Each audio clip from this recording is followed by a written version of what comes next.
Ryan Little. Japan.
No.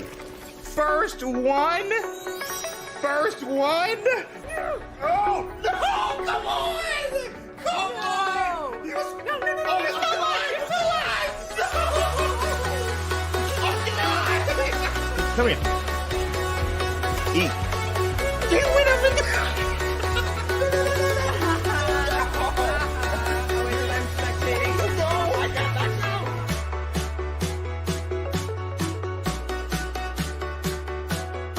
Eric coming in like every night.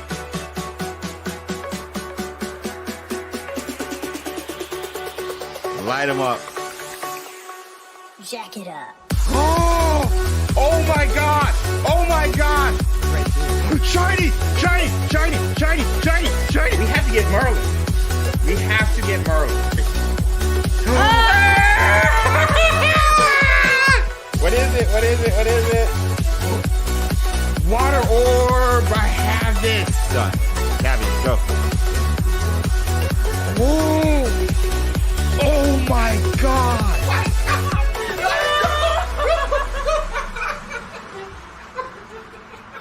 You know what the stakes are for this. What? I see for the count. Our marriage. Microphone check. Check 2 1 2. What you're gonna do when it's Wizarding Wednesday, baby, for you, Vars. All right, let me make sure I got my checks and the mics and all of that going first. All right, we got mic checks from the fam, Britta Critter, Trisha coming in. We got checks from Gabe, Cindy, Zolis, Niels, Brian, Britta Critter, Hayaki. Okay. Everybody sees me. Okay, cool. Yo, hey, Hillary, Danielle. Okay, cool. All right, we're using a different setup because we got some guests for you guys today for this special Wizarding Wednesday. So, yo, let's get into this. Yo, this your boy James over XpectoGO. Bring you guys the latest and greatest and Hogwarts Legacy and Wizarding World content. Today, we are back for another Wizarding Wednesday live stream where we come together every Wednesday live to talk to you, our Wizarding family. And we got a special one today. We got two special guests to go over the recent news that I touched on last week, but we're going to go in depth on it this week with, of course, the man, the myth, the legend, Retro Rockateur, and of course, Ben Snow. And we're going to start with Retro and Ben, and it's going to be staggered because Retro has a birthday today. He's going to be celebrating Miss Rockateur, and Ben won't be able to get in until 4 o'clock. So just a little bit over an hour, he'll be able to hop on. But we'll have both at 4 o'clock, and then Retro has to leave at 5, and Ben and I will finish things off. So speaking of Retro, let's say hi. Let's see if we can add him up here. Can we see? You got Retro? Hello, yes. Hello, Mike Chick. Yes. Hello, everybody. Yes. Let's go. Okay, cool. So yeah, Retro, you are live. You are here. Everybody say hi, Retro, and let's get an intro from the man, the myth, the legend. What's good? Oh man, it's going well. I'm so glad you asked to do this. We've been trying to set it up for a couple weeks, but I know. It's been exciting times in the Wizarding world. I feel like things are really starting to pick up in terms of all these things happening, and we've got rumors, we've got official things, we've got all of the above. So yeah. And interesting reactions across the board from fans. No anger or disappointment at all. None. Oh, hunky dory. Oh my gosh. But no, thanks, Retro. Honestly, we've been trying to set it up, and like I was just telling him behind the scenes, like how sick I've been. And so like just having the energy to like do all of this and stuff, especially going into a holiday. And then of course I mentioned Miss Rockateur's birthday and stuff celebration is why you'll probably have to leave around 5 in like 2 hours. So we got plenty of time, but yeah, it's just been busy. Life's busy, a lot of stuff happening, but yeah, we wanted to at least talk about these things with you. I know I've wanted to talk about these things with you. I've watched the videos. I've even watched you touch on some of the stuff during some of the live streams. And I'm just like, all right, we just need to have a discussion. So I know Ben is going to be up here. So to talk with you guys last minute, I just want to say thank you guys for joining us. And is going to get this party started. Just to add, James and I save these discussions for the benefit of you guys. As much as we want to talk behind the scenes, we restrain ourselves. So we'll just like send oh my goodness, did you see this? Yes, we got to talk about this. So and that's the reaction and the discussion that you're going to be seeing is all us getting to talk about it for the first time. As Giddy, yes, we're content creators. Yes, we're looking for the ins and outs. We're trying to be professional when we do this, but bro, like we are fans. Right. And to be giddy with somebody like this in position we're all in as content creators just adds another level to it. And so yeah, I'm going to be excited to talk about it, and I'm excited to share our thoughts with you guys live. So what we normally do on Wizarding Wednesdays is have our community join in on the discussions and stuff. And we have our XpectoGO mode photo contest that we normally do as well. We're going to highlight that later on so we can touch on the topics and knock those out. So you have time to keep submitting your photos for XpectoGO mode until the top of the hour, and then I'm going to cut it off and we're going to reveal those photos and kind of hear what everybody has to say in our illustrious panel has to say, with our theme being Hogwarts house represented with your photo. So we're going to highlight that, but first let me say hi to everybody live. What are the odds we get a roller rat? Cindy, get out of here. Maybe with the Hogwarts Legacy stuff, but whatever. Let me say hi to everybody live right quick. And if you're watching this on replay, be sure to hit the like button and join in the conversation in the comment section below. And make sure you subscribe to not only myself, but Benjamin and Retro. So we got Alexis, Baratello, Critter, Crimson, Cindy, Danielle, Patronus Squad, Then we got Echo from the chair. Those are two separate names right there. Gabe, then Geeky Nerds Patrona Squad in the house. High IQ Water alongside Hillary 757. We need to do our local trivia night, Hillary. We need to get the crew together to do that. Then I got I'm Just Me alongside with Jenny and Magica Patrona Squad. And then Maru, Mike Check Gaming hanging out. I know Retro knows them alongside Moon Lily, Patrona Squad, Miss Retro Racator. Oh, this is perfect time. I got to say happy birthday after this. In the house, we got a celebrity alongside Mr. Racator. Then we got Niels, Pete, Retro, of course, Rita, and Samantha. And Trisha rounded it off, all members of Patrona Squad alongside Zaxa and Zolas Patrona Squad right there. So thank you guys for being here live. And of course, Miss Recator. I will sing Happy Birthday Retro. You don't have to. This is a long-standing tradition. I know you'll probably later with I didn't know about. I thought this was a joke. This is something we normally do. And so, Retro, when you join the Wizarding Wednesdays, you get in on the shenanigans. So, on the count of 3, I will sing. You don't have to. I'll join in. Why not? Yo, the delay is going to be crazy. No one has sang to her yet.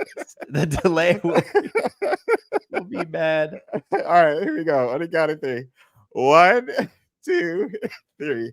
Happy birthday to you. Clap, clap, clap. Happy birthday to you. Start laughing and then it makes me stop. Happy birthday, Mrs. Racator. Happy birthday to you. I'll never forget the one you guys did for Sue when you were that was so awesome. Yeah. That she couldn't see until like 2 months later. After the fact, yeah. No, but I did show her. I was able to show her. Oh, you got to show. Okay, so you at least got to show her that. Yeah, I did get to show her that footage. I couldn't show her the other stuff without it being vexed and NDA going through the red tape and everything. So yeah. I forgot about that. I still play that from time to time. But again, thanks for being here, you guys. So what we're going to do, topics we're going to cover. We're going to cover first the Harry Potter TV show. Retro's been on it when it comes to that stuff, so I figured let's start there. And then once Ben gets here, hopefully around top of the hour, around 4 p.m. Eastern, we're going to get into the Quidditch Champions, and before, depending on how long the Harry Potter talk goes, we might get into some Hogwarts Legacy stuff, just so we can talk about it with Retro before he has to go and celebrate his wife's birthday and everything. So that's the game plan. And again, if you guys have questions and comments and stuff, let us know in the comment section below. If I miss it, I miss it. If I don't, I'll get it what I can, but please don't spam the chat. Help our moderators out, because there's a bunch of you guys. It's like 92 or something in here right now. So thank you guys all for being here on this Wednesday before 4th of July and stuff like that. So I'm not going to waste any of you guys' time. Let's get right into it, man. So the Harry Potter TV show, we got some information about it last week. Retro, let's hear your thoughts. Break it down. What did we actually get? Why should we be surprised, or not only surprised, but excited about the news in regards to the showrunner, director, and even maybe HBO and HBO Max? Yeah, exactly. I mean, we'd been Francesca Gardner, so she's going to be the showrunner, and she had been rumored as one of the potentials for a while. And I was kind of hoping she would be the pick just because of the things she's worked on, like His Dark Materials. She had experience in helping adapt that. And then obviously everything she did with Succession, which I haven't seen either of those, but I know how highly regarded Succession is. Succession is good. Succession is good. Shout out to Friggin' News crew. So it's like and the writer too. I forgot his name right now. It's escaping me. But the writer that they hired too, who's going to be there for. Yes. I forgot his name. Is it the same as the director, or no? The director is different because it was two of them. Yeah. So Gardner, she's the one. Well, yeah, he's the director. Yeah, this guy. Malad, Mark Malad or Mylod. I'm not sure how it's pronounced. We'll go Mylod for now. Yeah. So he's also worked on Succession. So they already have that kind of established relationship, which is, I found some interviews where he talked about like how important that is, like that you see eye to eye and you're kind of on the same page with the showrunner. So they already have that. So I would even guess that she probably pitched him as, being one to work with her. So it's like they've got the credentials, right? It's not like this is some up and comer or somebody that's had a few like things we're not so sure about. I mean, they've got just a great resume essentially. And even like like I've noticed behind the scenes, like I know you went over like their IMDb and like what they get credit for. There's a lot of stuff that's like Max and HBO related, like Game of Thrones, even I think The Last of Us was mentioned with Mylod directing and stuff like that. Season 2, yeah. So like a couple of people in house that the company, in regards to WB, knows, on top of their resume with the accolades and stuff like that. So I think that's a great marriage there for sure. Yeah. And then I'm always watching your lives too, even if I'm not there live. I always catch up in the replay squad. And I know you were trying to dissect the whole HBO versus Max thing last time. I need clarification because we were talking about that last week. Yes. No, because I was like you, like I didn't even realize that there were. So like everybody knew HBO Max, like that was household name. And then I thought everything HBO Max was being rebranded as Max. It was my interpretation years ago. Yep. So when they said this is a Max original, I'm just like, oh, okay, that's a new, that's what they're calling it now. Yeah. But apparently, from what I understand, it was just going to be a Max only thing. Yeah, because like, it said Max as in original only streaming. Yeah, as in only streaming on Max. So I didn't realize that HBO, as far as like the cable channel goes, they still have like the HBO cable channel and it's still called HBO. So this is actually a really good thing. Because I know some people last week were like, oh, is this just like a money grab? No, it's always about the money, right? But this is a good thing for the people too. Because what it means is that it's not just going to be on Max now. It's also going to be on HBO at the exact same time. So like if you are somebody who gets HBO, you're going to still be able to watch it live. However they decide to do it. I'm sure it'll be like a Game of Thrones situation where House of the Dragon, where you have your day where it airs and people can watch on HBO, but they can also stream it directly on Max. And I think you did say in your video, it sounds like it'll be day to day. Like they said that. I double checked because I wanted to make sure I had that right. But yeah, it actually said that it will be. Well, some of the articles that are reporting on this, exactly, that it will be day, the same day. Yeah. Now I know we have both of us have a lot of people in the UK who are asking about this big thing. So I looked into this. Oh man, I wish I would have pulled this up before the stream. Apparently, there is a provider in the UK called Sky, I think it is. Sky something? Yeah, just Sky. Just Sky, okay. So they are like the exclusive provider in the UK for HBO until 2026. No. Which is super interesting that's the year they're targeting for this, because right now Max is rolling out to more countries. They've been making a big push to other countries. And so I'm like, why is it not out yet in the UK? So I was doing digging on this and I found this article that said it may still be some time because of this Sky cable company. They have this agreement with HBO in place through 2026. So I was asking some people in my comments, like, well, how do you guys watch Game of Thrones? Right. That's a good question. So I think the only way is Sky. Yes, I see Paul in the chat. Sky TV. Sky there TV. You go. Yeah. So Sky TV is how they would watch it through that. And then if Max ever comes, that would also be an option. So that will probably, since it's going to 2026 with Sky TV, that will probably change exclusively to Max now, probably. Well, because HBO is still cable. That's what I'm saying. HBO is cable. It's got to be Max is somewhere. only streaming. Yeah, it's got to go somewhere then. And then I see, so Gabriella said we have cable and have HBO. So yeah, I guess it's only on this Sky TV though. Is what I was gathering. Unless Gabriella, maybe you can clarify. Maybe you can get HBO another way. That's what I'm about to say. HBO? Is HBO Sky TV both separate? Is Sky TV like a thing? While we're waiting for that, I want to say Trisha, part of Patronus Squad, just sent 5 gifted membies. Let me get my gifts in the chat. Let me just welcome. I'm just me, Miss Retro Rocketeur, Hillary, and of course Nagara and Larry to Patronus Squad. Thank you guys so much.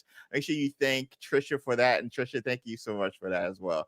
And be sure to hit the like button. We got 160 you guys here live. Smash the like button. It's going to help. We're going to get to see Retro do a pirouette again. No. But no, it helps the video, and you get to see Sue and I, and maybe even Ben later, do a pirouette. So greatly appreciate you guys if you get 100 likes on that one.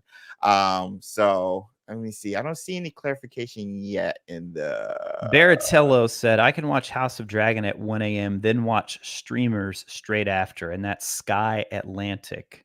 Baratello. Wow. Paul says Sky TV is a subscription. So yeah, so I was thinking it was like our equivalent of geez. Who are even the cable companies anymore? Over like Comcast, Cox, yeah, yeah, those ones. Cox sucks. Sling TV now, I guess. Even some of those that are true. I mean, YouTube like TV, Hulu, YouTube even though it's a subscription service, is cable.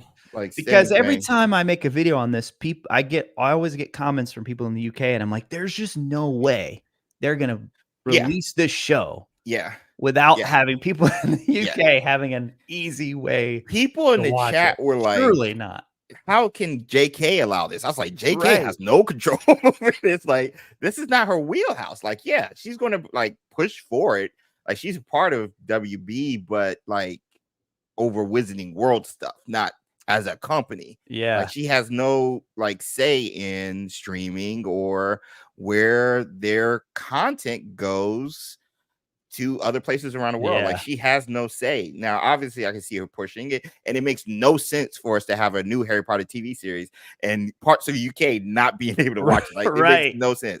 So I trust they have a plan, because I mean, that's more money in their pockets if they're able to get it out. Because like you talked about earlier, Retro, the more money they have, like, they care about money. Yes, they care about content and stuff like that, but the content helps them make money. So the more people watching it means possibly more money in their pockets. So they're definitely going to push it. Gabriella said, I'm in Romania. We have the old school cable with different channels. We also have Max as a streaming app. So there, Romania, Max is already available. But then some areas, Max isn't available over there in the European countries. So that's crazy. It's kind of bizarre. How they have these exclusive deals and things. But yeah, I mean, back to the main point, like I've always kind of been cautiously optimistic about the show. Would I prefer them be telling new stories? Of course. But I think telling this story again, it's absolutely going to have more mainstream appeal. Yeah. And they have said, multiple articles, I should say, have reported on that HBO is open to more than one Potter show. I saw it. Yep. So as long, I mean, if this one gets off the ground and does well, exactly. I mean, look at Game of Thrones. They're already like, we've got House of the Dragon now. I don't think we'd have to wait 10 years because that's how long they're saying it's going to be for this. For the it just takes. I think it'll take three seasons. Yeah, like let's see how it performs. See if it's up there in quality with Game of Thrones and that kind of thing. I mean, like House of the Dragon. We were in New York a few weeks ago, and it is just like the billboards. Really? And, I mean, everywhere you look, it was House of the Dragon right before the new season. Yeah. So, and I mean, you and I don't know if we want to go too deep into the business side of all this, but like you and I have touched on like WB just as a WB Discovery, I should say. Yes, WBD. Yeah. They're like the whole company. So they do way more than just streaming. That's a big part of it. Yep. But like, the stock price has been rocky. So they're kind of on the clock, I guess, with their shareholders for like how they're going to get all this turned around. And that affects everything. Everything. Yeah. Yep. From the games to the shows to Yep. DC, anything WB owns and touches, like it affects. And we're getting a little bit of co-signing on the cable and Sky distinction with LC saying at Retro and XpectoGO, Sky TV similar to what DirecTV was back in the day. It's a provider, but within they have a bunch of channels of their own. So a little bit of clarification there. With that, saying it's the case in most countries in Europe. UK is Sky, France has Canal Plus, as Max is slowly rolling out their streaming services throughout Europe.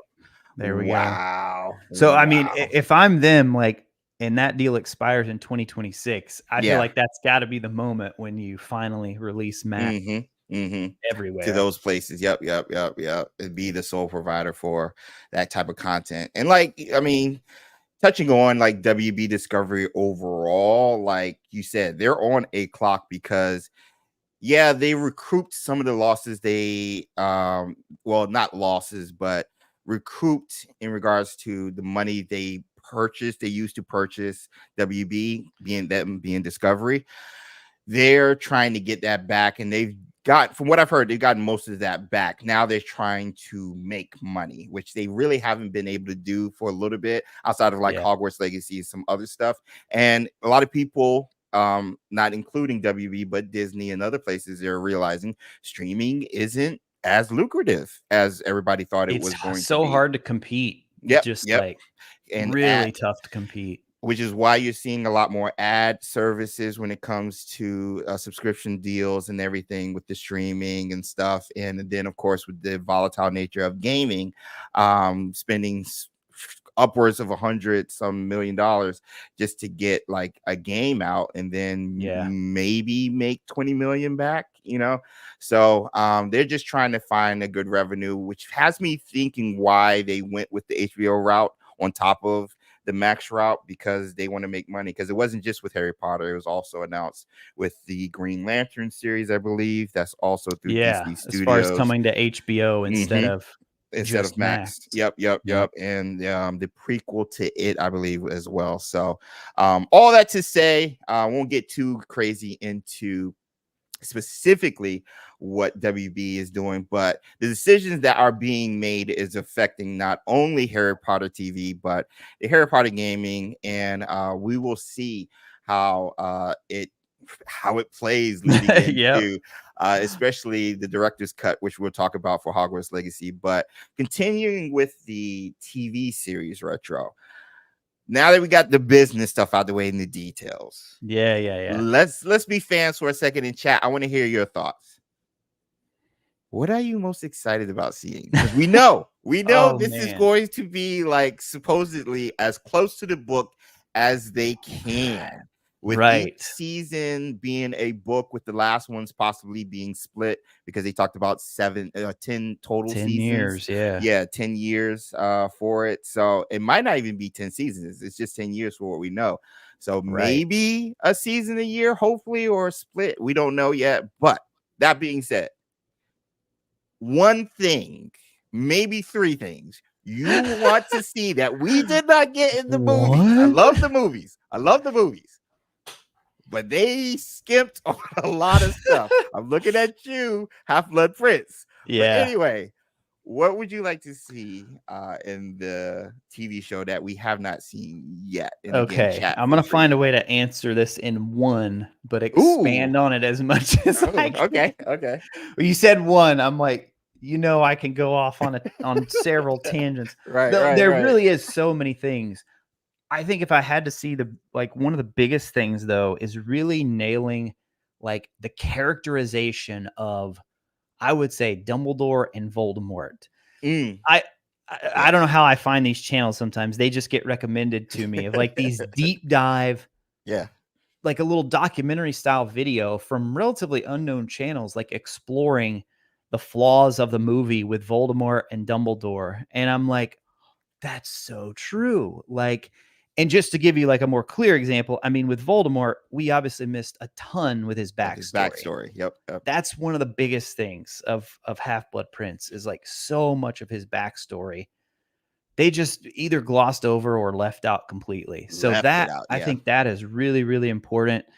But like, I have so many questions about the show, like in terms of, are they going to be using the same music? And it's so iconic, right? Yes. Are they going to be using the same castle? Yeah. Because, we know it's an all new cast. Yep. And I'm actually torn on that one. I'd be curious to see what people in the chat say and what you say. Like, like, if it doesn't have Hedwig's theme, is it even going to feel like Harry Potter? But at the same time, it's like, this is a new interpretation of the story. Do we want it to be something new? Gosh, why'd you ask me that? Yeah, I thought about that one. It's tough. Why'd you Because ask like me so that? many of the sets and the things that we imagine. I mean, to be fair though, even that kind of changed throughout the movies. I mean, in the first 2 movies, it's like the fat lady's in one spot, and then Prisoner of Azkaban. Oh, now we're putting her here. True. So there are things that I think I'm more. Oh man, I people might not like this, but I feel like as far as the sets go, I kind of want to see like a different interpretation. Yeah, kind of want to see new stuff, like give me a new version of Hogwarts. Yeah.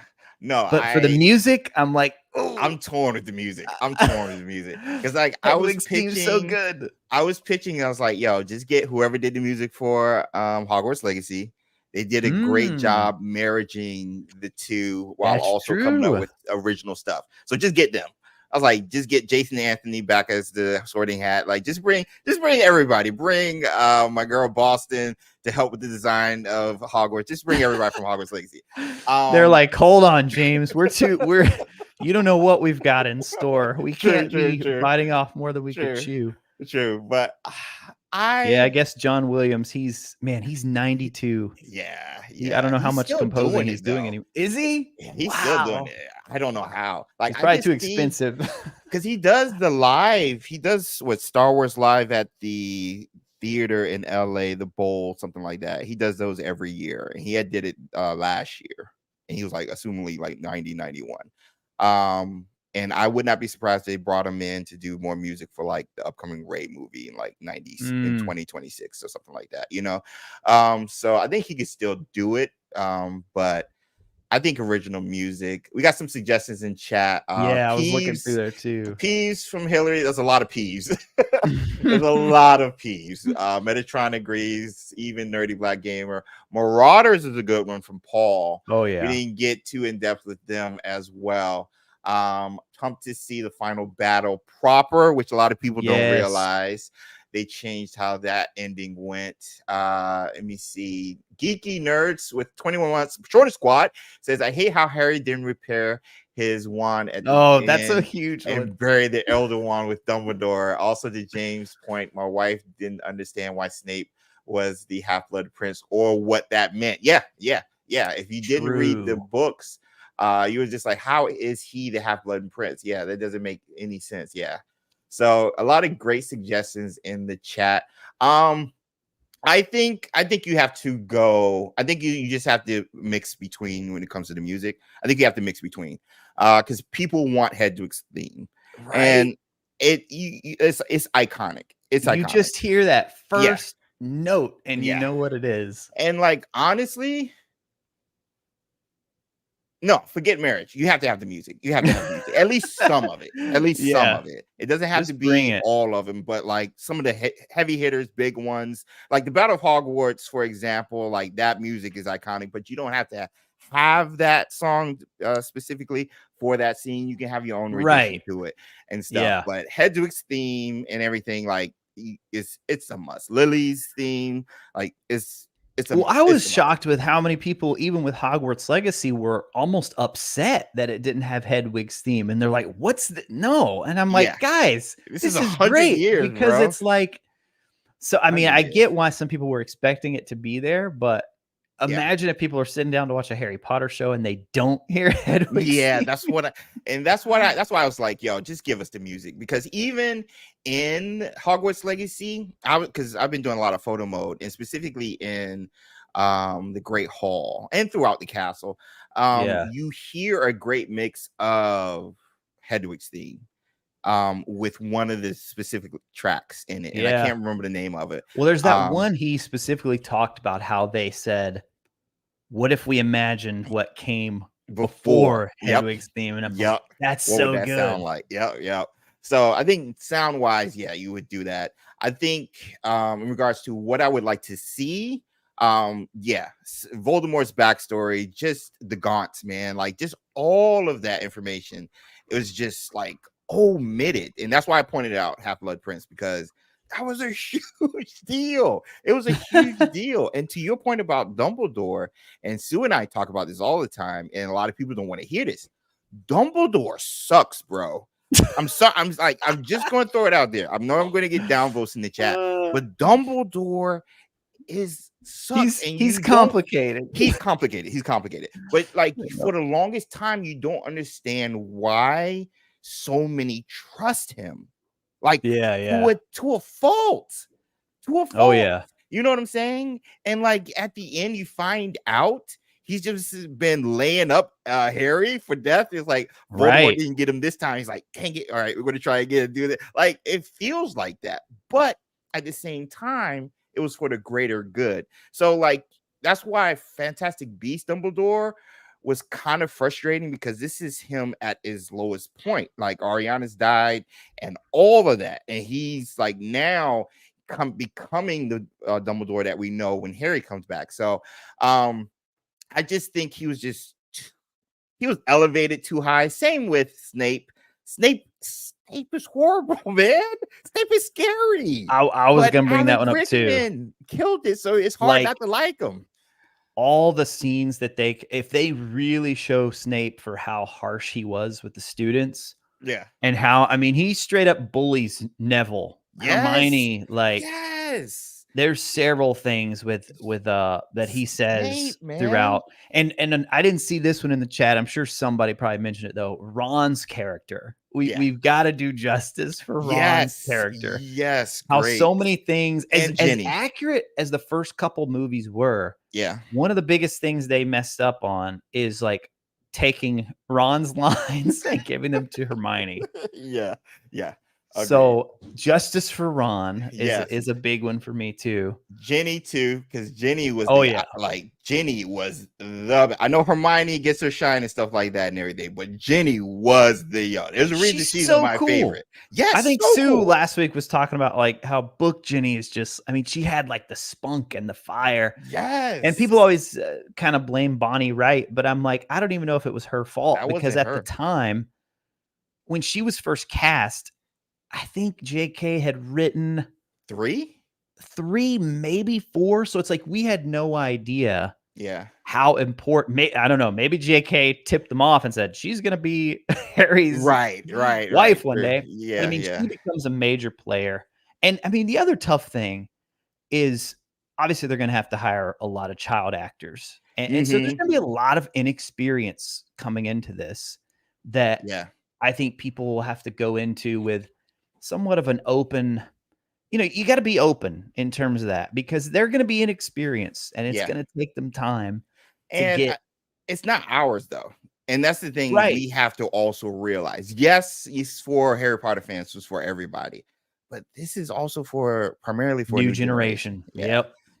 So we got to get over, he's not like Alan Rickman. He's not like Daniel Radcliffe. He's not like, no, we got to get over that. Like, this is a new crop. This is new people. Give them the chance, at least up to 3, which is when they started getting their feet under them. And in the movies, in regards to the actors and portraying the characters, they started coming to their own and stuff. Give them some time. Took season some time. 3. Yep. And then we'll see who they are, because we do have JK helping with the entire process, even though she's only executive producer, which is just a fancy title. You don't really do anything. You're like a somebody who they use to like help make decisions and stuff, but not the big decisions, which they got. And I mean, she did say they already have the pilot script written, which I was like, man, exciting. Yeah. Episode 1 already written, and she liked it too. So yeah. So hopefully by the end of this year, we'll be getting some casting details. That's what we talked about last week. I was like, so the next step now is just casting, because if it's supposed to come out in 2026, they can still have it come out like fall of 2026, which means they don't really have to be done filming until the beginning first quarter of 2026 for them to make their timing and stuff like that. So we still have like a whole year of 2025 to get into casting and leaked set photos and everything like that. So like all of that is coming next year, which is so exciting. So speaking of casting though, that's what we're going to get into. Nerdy favorite casting. Do you have any casting ideas? We touched on it last week. I'm kind of intentionally trying not to, because I don't want to be one of those people that as soon as it's announced, I'm like, oh, can't believe they cast them. Not today, Retro. Not today. No. I mean, the most important roles, I feel like it's impossible because it's going to be kids that, like Daniel Radcliffe was an unknown relatively. Right. Emma was, I don't think Emma had ever even acted at all before. I think a lot of them were like that. Same with Luna. They pulled like from the street and they were like, yo, you're Luna. Just the way she was. So yeah, I totally agree. And which is why we touched on it specifically for the professors, for example. Because all the professors in the original movies were well-known, established, like the UK like royalty, not literally in, like the name, but in regards to the acting. Yeah, I know what you mean. Yeah. And so I think there's still a lot of people they didn't use. I think of, for example, Jeremy Irons, who voiced Scar and was obviously in one of my favorite movies, Batman v Superman, as the new Alfred, and so many other great movies, Die Hard with a Vengeance. But Jeremy Irons was one of them. Would you say it has to stick to a UK cast? Oh yeah.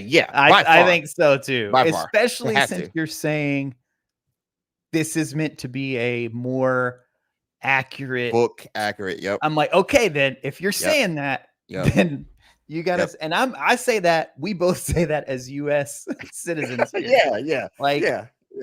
Stick to the UK. Okay, what I'll give you. What's his name? Jared Harris, Richard Harris's son. I'm like, I love him. Do it. I love him. That would be such a great, like, a picture, like a what do you call it? Just like, I don't know, fate. His voice alone, that he could play Dumbledore. Yeah. Let me see if I can bring this. The guy that played, you said Alfred. What's that guy's name that plays Alfred in the? In BVS, and the new one is Andy Serkis. What's the guy that plays him in like The Dark Knight? He could be something. Oh, Caine. I can't think of his name. Michael Caine. Michael Caine. Yeah. I'm gonna share screen. All right, this is where fun begins. Let's do this one. Oh, look, you're about to get fancy. Here we go. Yeah. All right, we got to talk about this. Hopefully I mean, it's just so fun to like do the casting. Yeah. Now, obviously, you'd have like the hair. You'd have to get the hair and get the beard. Right, in the beard. But he's got his nose. Yeah, he's got that Dumbledore nose. It reminds me even Magic Awakened a little bit. Kind of. Yeah. If you've seen him in, I want to say Sherlock Holmes with Jude Law and Robert Downey Jr., he plays Moriarty. And he was great. And I can see a little bit of Dumbledore in him there. He's even a professor as Moriarty. Like for Dumbledore, I felt like I love Richard Harris. I think Gambon brought that kind of like spunkiness to Dumbledore. But I didn't think either of them were the perfect Dumbledore. Maybe Richard Harris in his younger days. It's like if you could have combined them. Agreed. Then we're getting. I mean, Dumbledore. He's supposed to be like out there, you know. Yes, exactly. He's whimsical, but he's also wise, and he's exactly. But then he'll just say something like "nitwit, blubber, oddment, tweak," and you're like, "What's this dude talking about?" He's like the stroke, Dumbledore. Are you okay? He wore a lot of purple, purple robes. So yeah, Richard Harris is that's a great Dumbledore. That's a great Dumbledore. Jared Harris. I'm sorry. Jared Harris. Yeah. That's a great Dumbledore. Let me see. We got Adam Driver as Snape. That's been a huge one. Now, he's not UK though. He's not UK though. Yeah. He's not. Lee Evans as Peeves. Who's Lee Evans?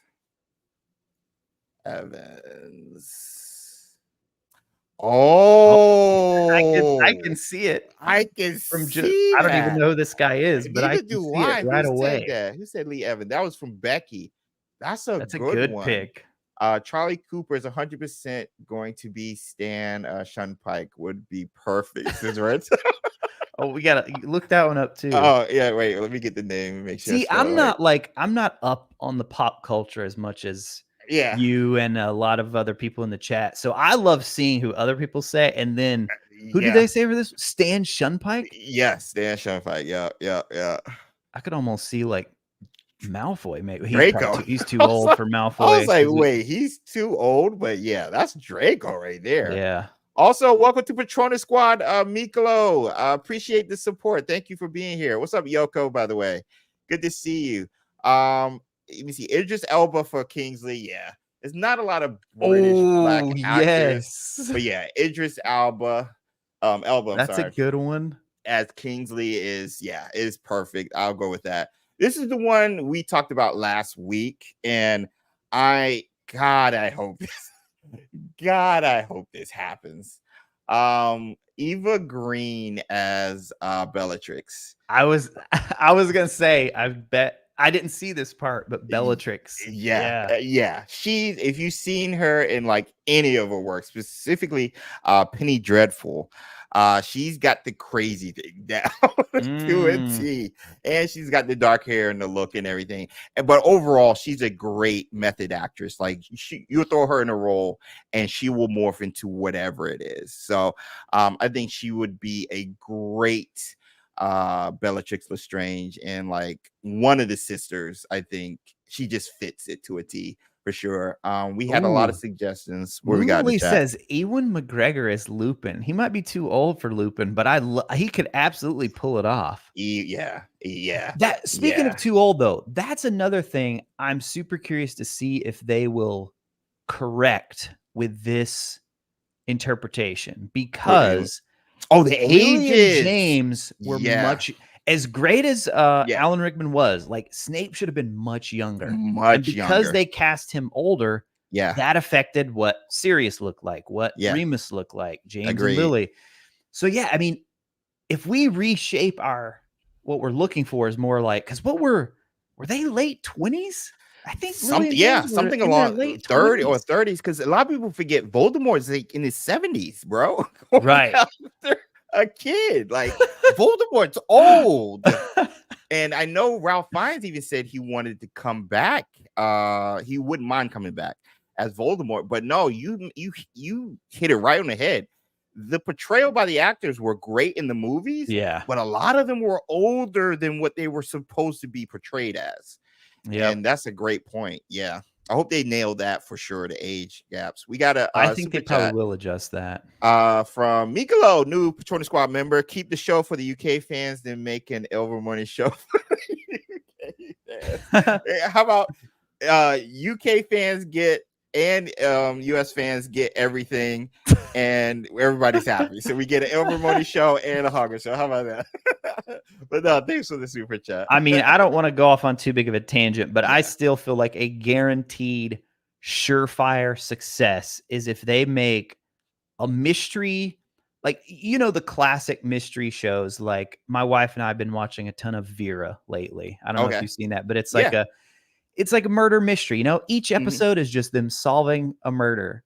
If they just set that in the wizarding world with an Auror and their partner, who like each episode is just them going out and solving a magical crime. Dude, I would love that. Yeah. Then it doesn't even have to be tied to like some big save the world story. Exactly.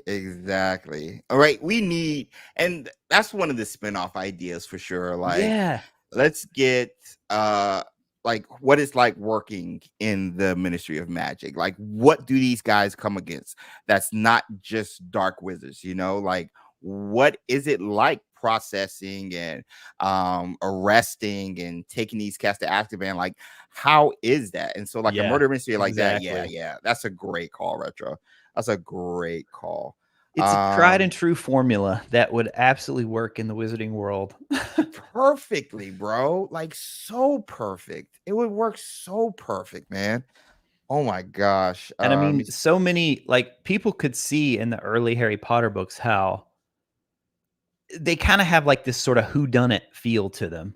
And now J.K. Rowling, for anyone who's read her other stuff, as yeah. oh, what's that name of that pen name? Which one? Robert Galbraith is the name, but it's a Cormoran Strike series, which they also made into an HBO show.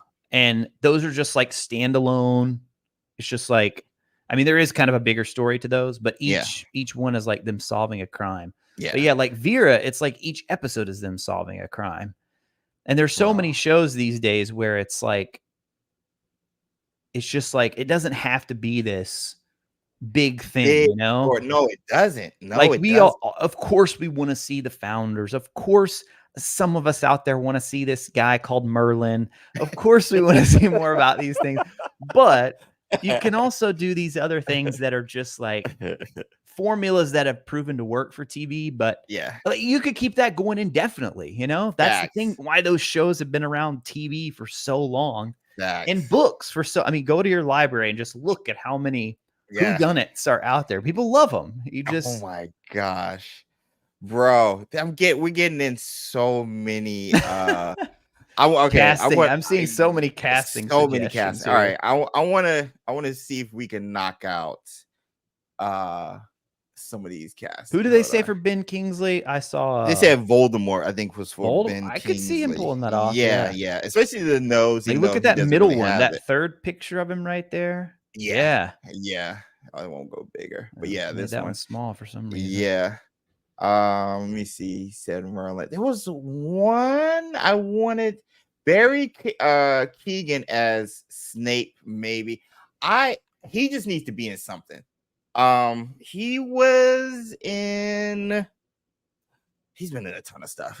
He's been in a ton of stuff, but he is a great. They said Snape. Yeah, maybe. And he is a bit younger. Yeah, I could see that. I love it. I love this actor, and he's a Scot, by the way. Also, he's been in a bunch of movies with like Colin Farrell and the actor who played Mad Eye. I forgot his name. They've been in like 2 movies together. But he would be great in anything. Ben Miller would be perfect for Mr. Filch. Let me see, Ben Miller. Why do I know that name? Not Ben. Oh yeah, Filch is kind of a.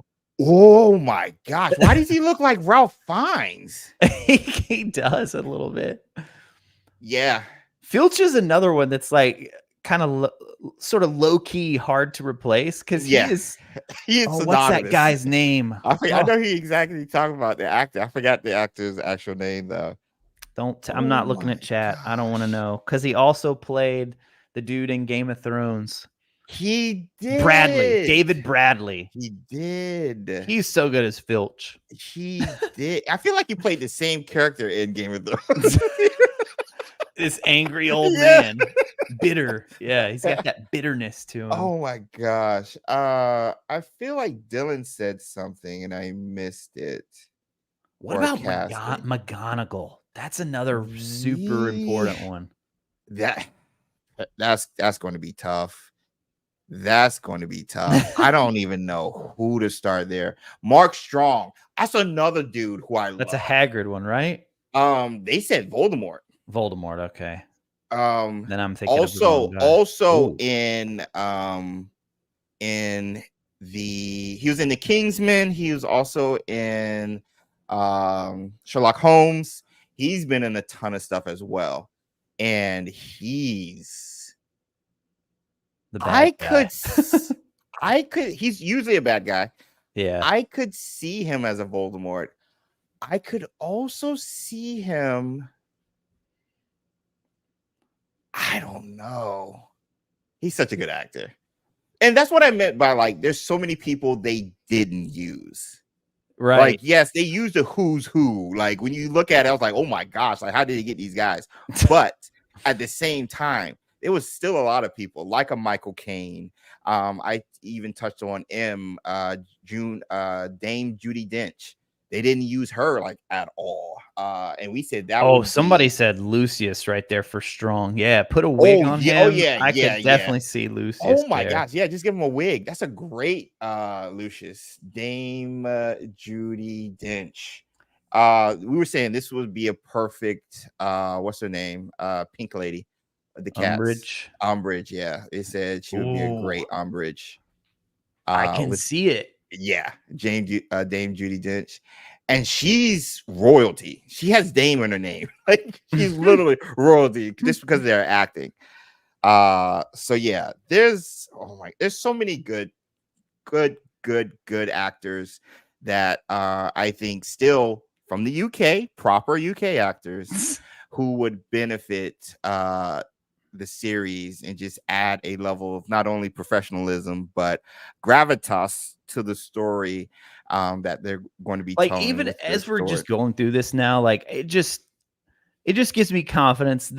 I feel like they'll do a pretty solid job with the adult cast. I'm not worried. I agree. The kids, it's like it's going to be a gamble no matter what because they're so young. You don't know. What's going to happen. But like Daniel Radcliffe said when it came to my boy Gary Oldman, like they learned so much. And they took him out under their wing and just like taught them like, hey, here's your approach. If the actors, the young ones at least, are willing to be taught in a way that would not only benefit them as Harry, Ron, or Hermione, but in their career, possibly going other places after the show is done. So that's what you would want from somebody if you bring in like a Dame Judi Dench or a Tom Hiddleston or anybody, kind of teaching these young cats how to be the best of themselves to not only help the show, but their careers moving forward. So for sure, I'm hopeful. I'm hopeful like you. And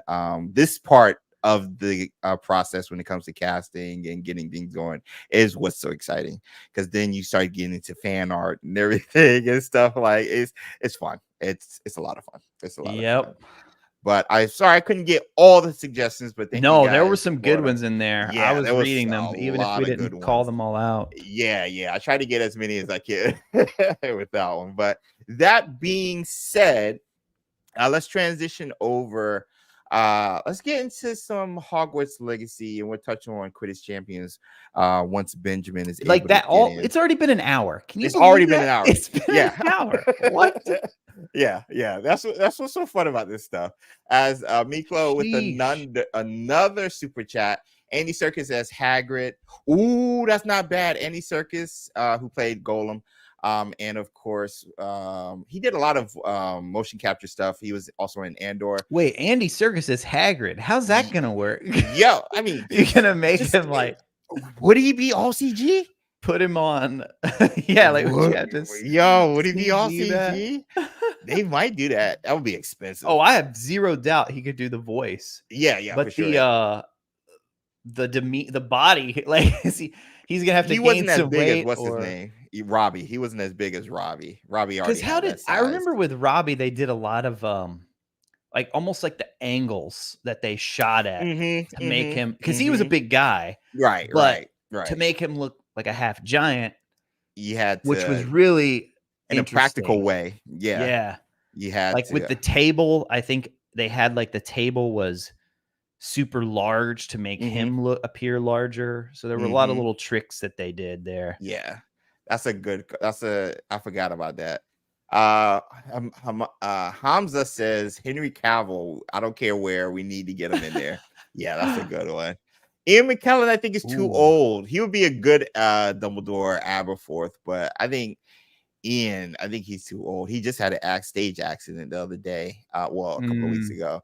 But to finish the super chat, $2 super chat from Miklo, James McAvoy as Sirius, which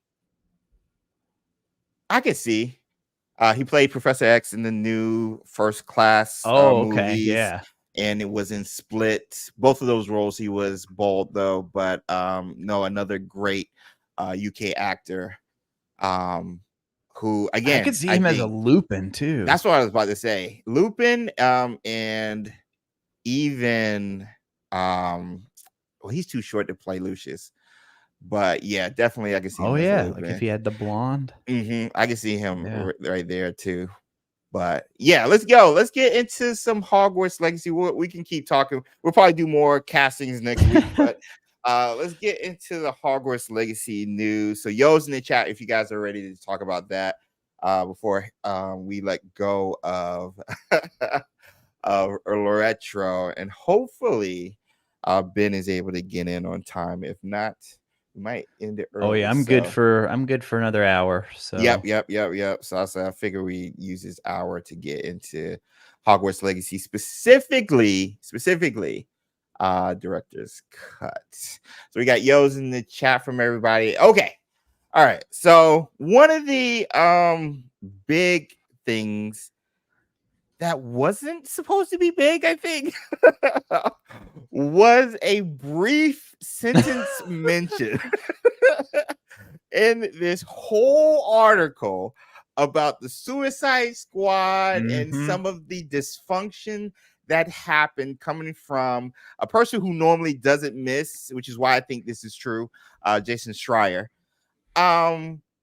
At the tail end, talking about Rocksteady and Suicide Squad and where they go next, they say WB Games president David Haddad has some of the workers working on a Hogwarts Legacy director's cut on top of working on the next game they're going to be developing for WB.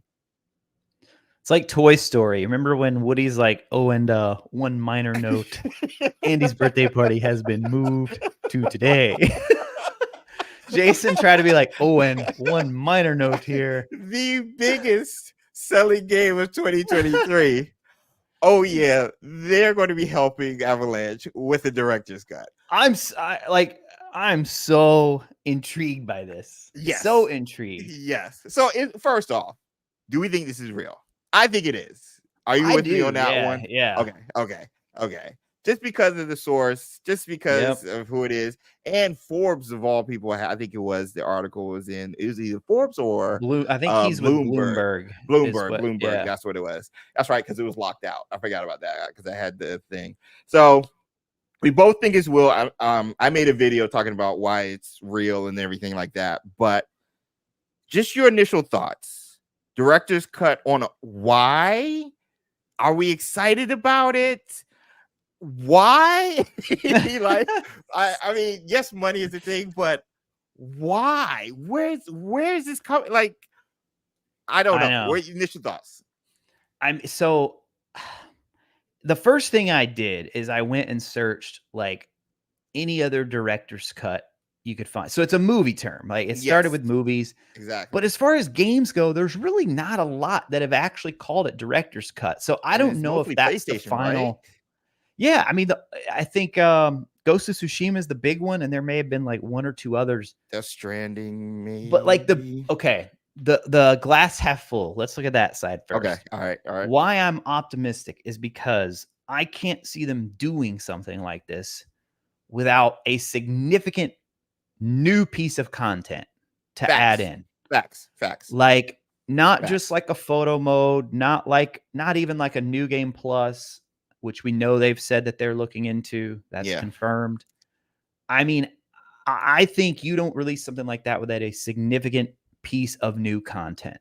Whatever that may be, we shall see, right?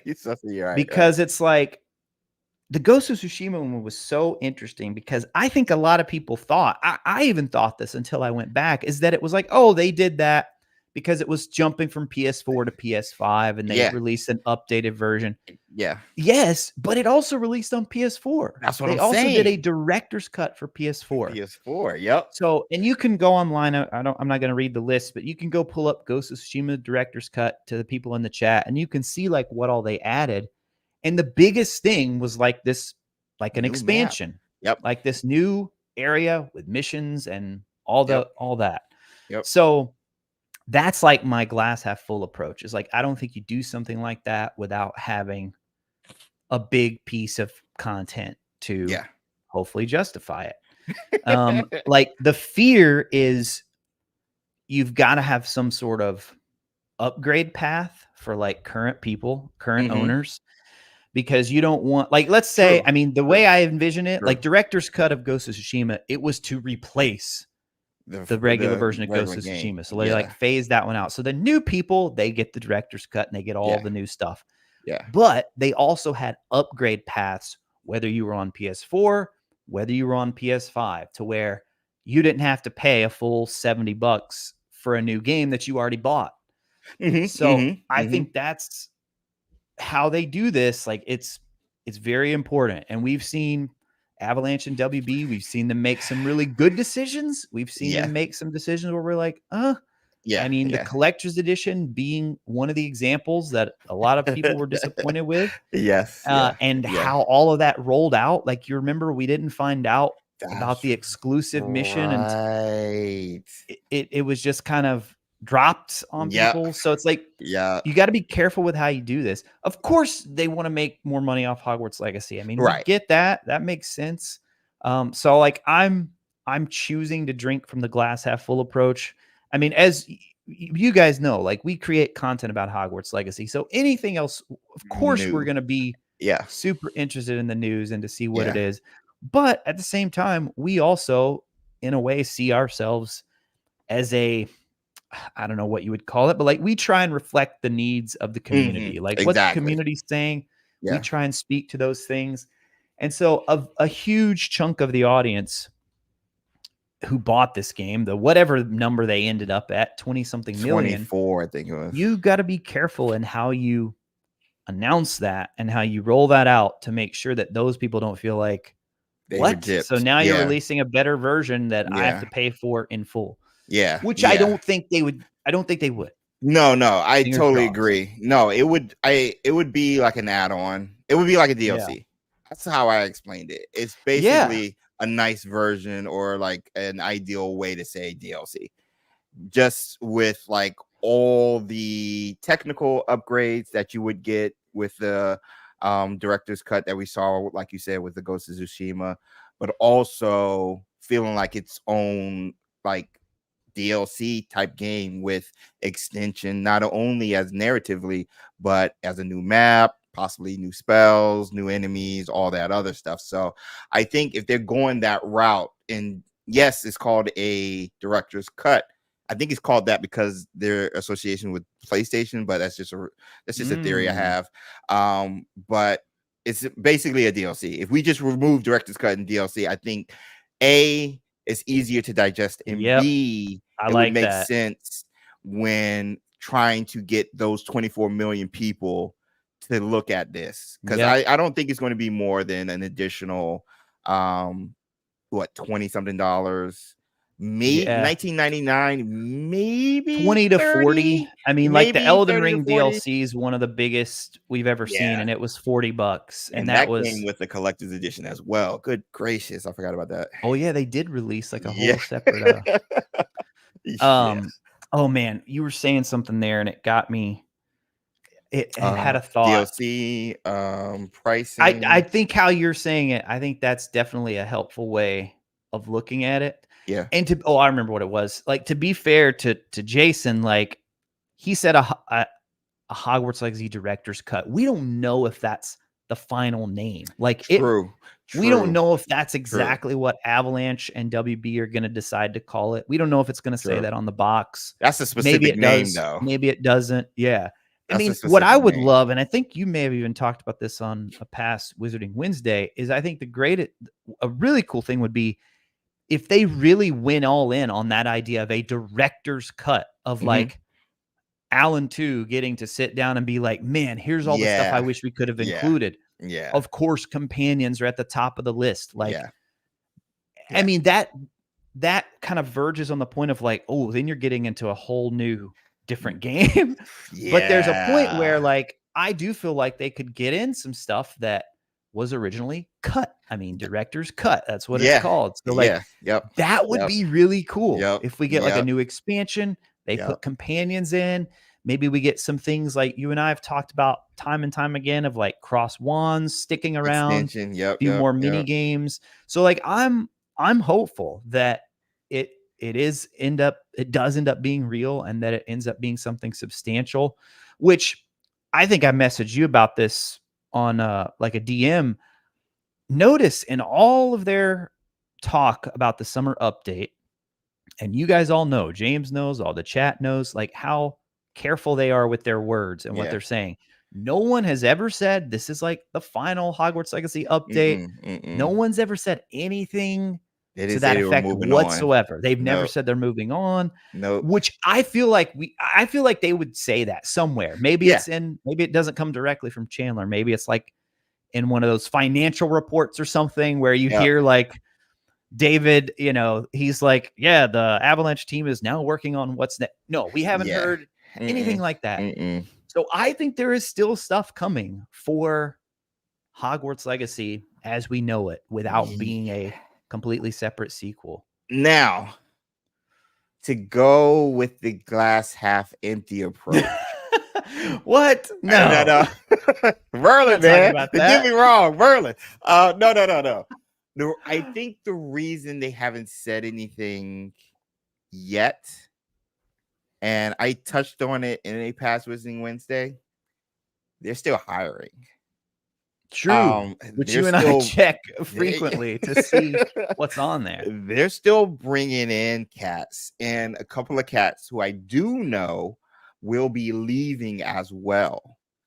And so they're filling up spots, possibly expanding, but they're still hiring. They're still bringing in people, which is why I think a Rocksteady is coming in and helping them with this process in development, because I think WB Games has big plans for Avalanche software. Oh, yeah. And you touched on it in a past video when we talked about the certain positions and the franchising of the games for Harry Potter, whether it's a Hogwarts Legacy franchise or just a Harry Potter franchise in general. We're leaning towards a Hogwarts Legacy franchise because this statement or job description was associated with Avalanche software.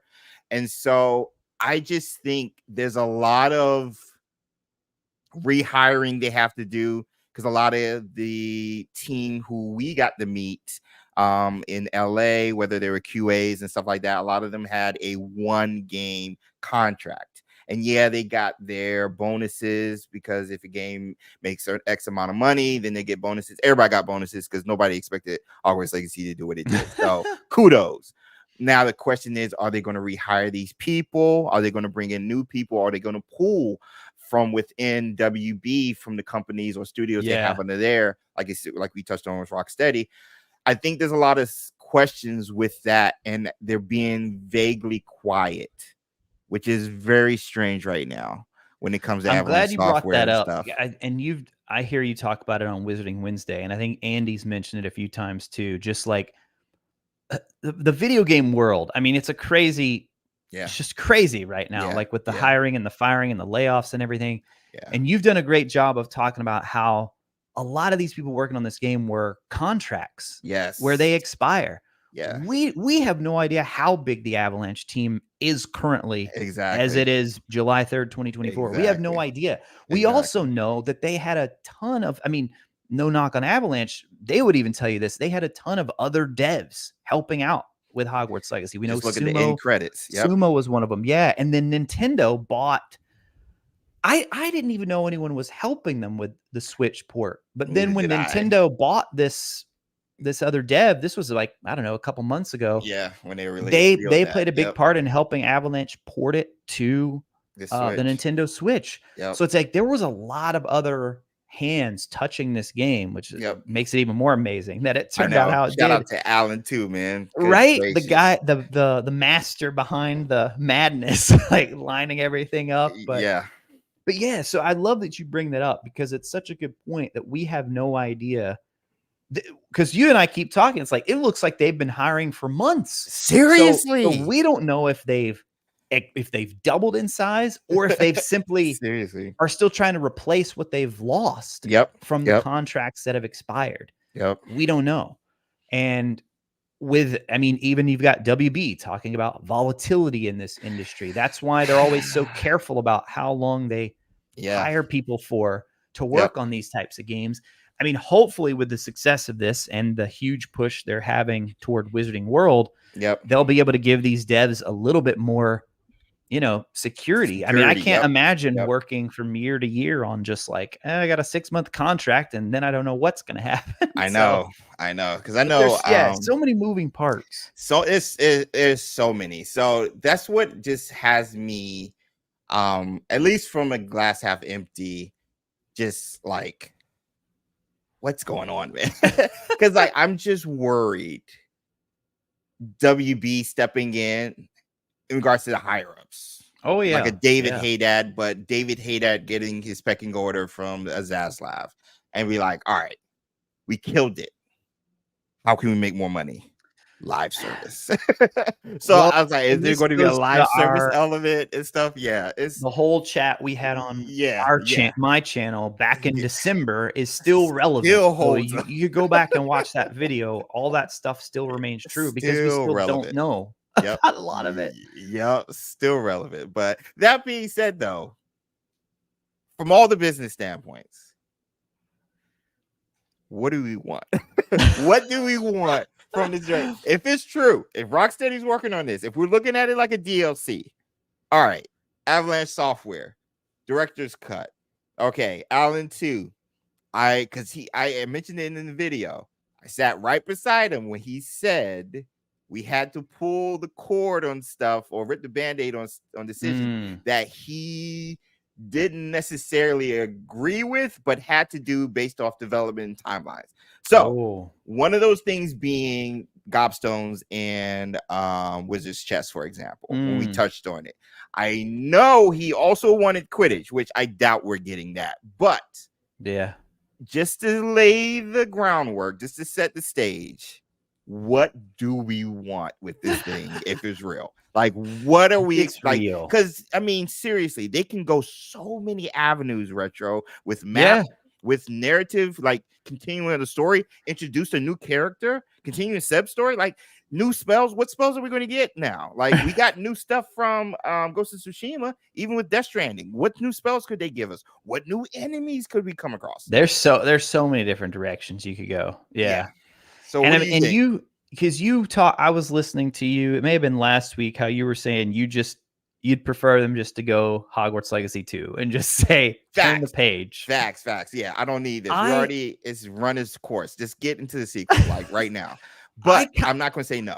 I get where you're coming from, and I think there's a timing on it, right? There's a timing that matters here. Like, if 3 years go by, because when did Hogwarts Legacy release? 2023, right? So we're coming up on the year and a half mark. If you and I are having this conversation next year and we haven't heard anything, then I'm all in with you. I'm like, okay, too long, just bring on the sequel. But I do think having more of these smaller, staggered releases can really help with this volatility that they talk about. Because games are so expensive. Great point. And you have to wait years for the next one to come out. I mean, 5, 6, 7 years. What if instead in 2 years you can release something that, I mean, let's say Hogwarts Legacy was a 30-hour experience, release something that's a 10 or 15-hour experience, and it's cheaper. Like, I've always said, like, The Witcher was like the gold standard for DLC. Now I've been playing a ton of Elden Ring. I mean, $40, like, they so undervalue. I mean, like, Miyazaki, the director, for people who have played the game, he said the DLC was roughly the size of Limgrave. Well, Limgrave is like the first area. This DLC, James, I've been playing it, bro. I am like 7 days into this, and I'm not at the end yet. So it's like there's so much that they packed in there. Benjamin, what's up? Hello. Hi. Just jump right in. Like, we're so hyped with DLC talk right now. We're getting right into director's cut. Like, just come on in, man. Hi. I'm just like, I'm popping in like as if I'm late to the class. I'm Hi. Nice of you to join us, Benjamin. How you guys doing? Doing We're well, good. man. Everybody say hi to Ben. He's Hey. going to be finishing up the stream with us later on. But yo, Ben, yeah, we're getting right into the director's cut. What we want to see, and Right. Retro's making a great point in regards to what we could see and why we could see it based off of what we have. So go ahead, Retro, continue. Yeah, just to wrap up that thought, I was saying, Ben, how like, yeah, as much as we'd all love a full-fledged sequel, I do think with games getting so expensive that kind of these smaller releases can help extend the life of the game and also like bring some of that cost down. So I'm still in the camp of like, bring me an expansion for Hogwarts Legacy, and then a couple more years down the road, we can go the full-on sequel. So wait. So you're saying you'd rather them work on a DLC or director's cut than use those resources towards a sequel?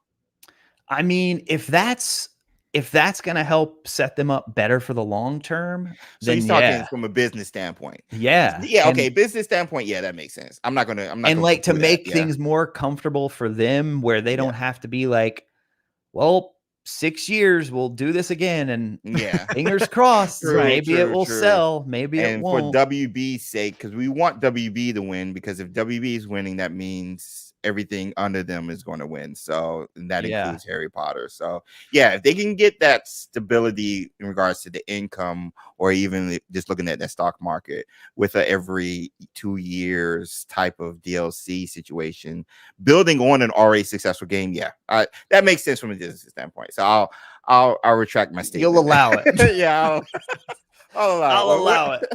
But Ben, you're coming right in, man.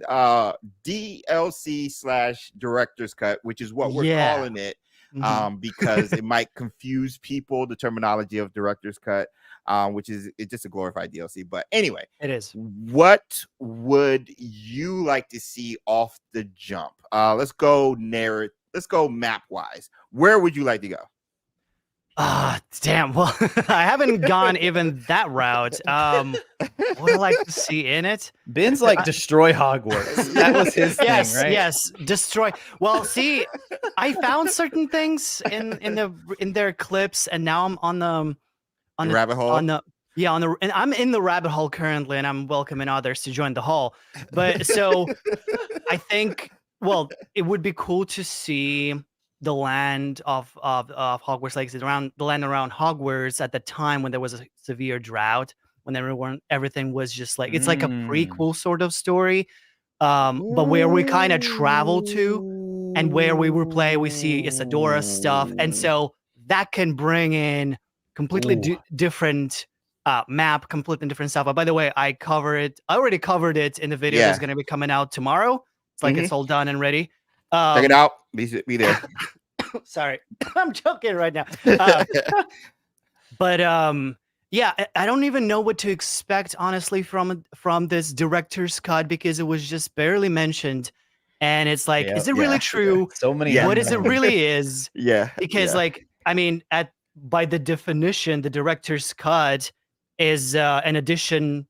And it like a differently edited version. Usually in movies, it's like Lord of the Rings, right? So there's a theatrical release because the editors chose the cuts for that, and then the director filmed a lot of stuff, and they have this editions and stuff. Yeah, and so here it feels like this is where, as I was watching a little bit before this, so like Alan 2 will show what he really intended for the original release. So we're gonna see this true version of the game, so to say, that was actually promised to us in a way, because I think partially they feel bad about, because they showed us the companions, they really telegraphed to us that we're gonna get that.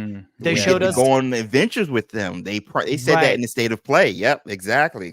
So, and then the Dementors and the posters, and then there's this really dark vibe, and it's the stuff that they were advertising to us, we didn't fully get. The game that we have today is not 100% what we were promised. So I feel like they have the need to compensate for that. And I think and the director's cut could be a way to go. And now jumping back to what you said, Retro, about it could be a beneficial thing to do.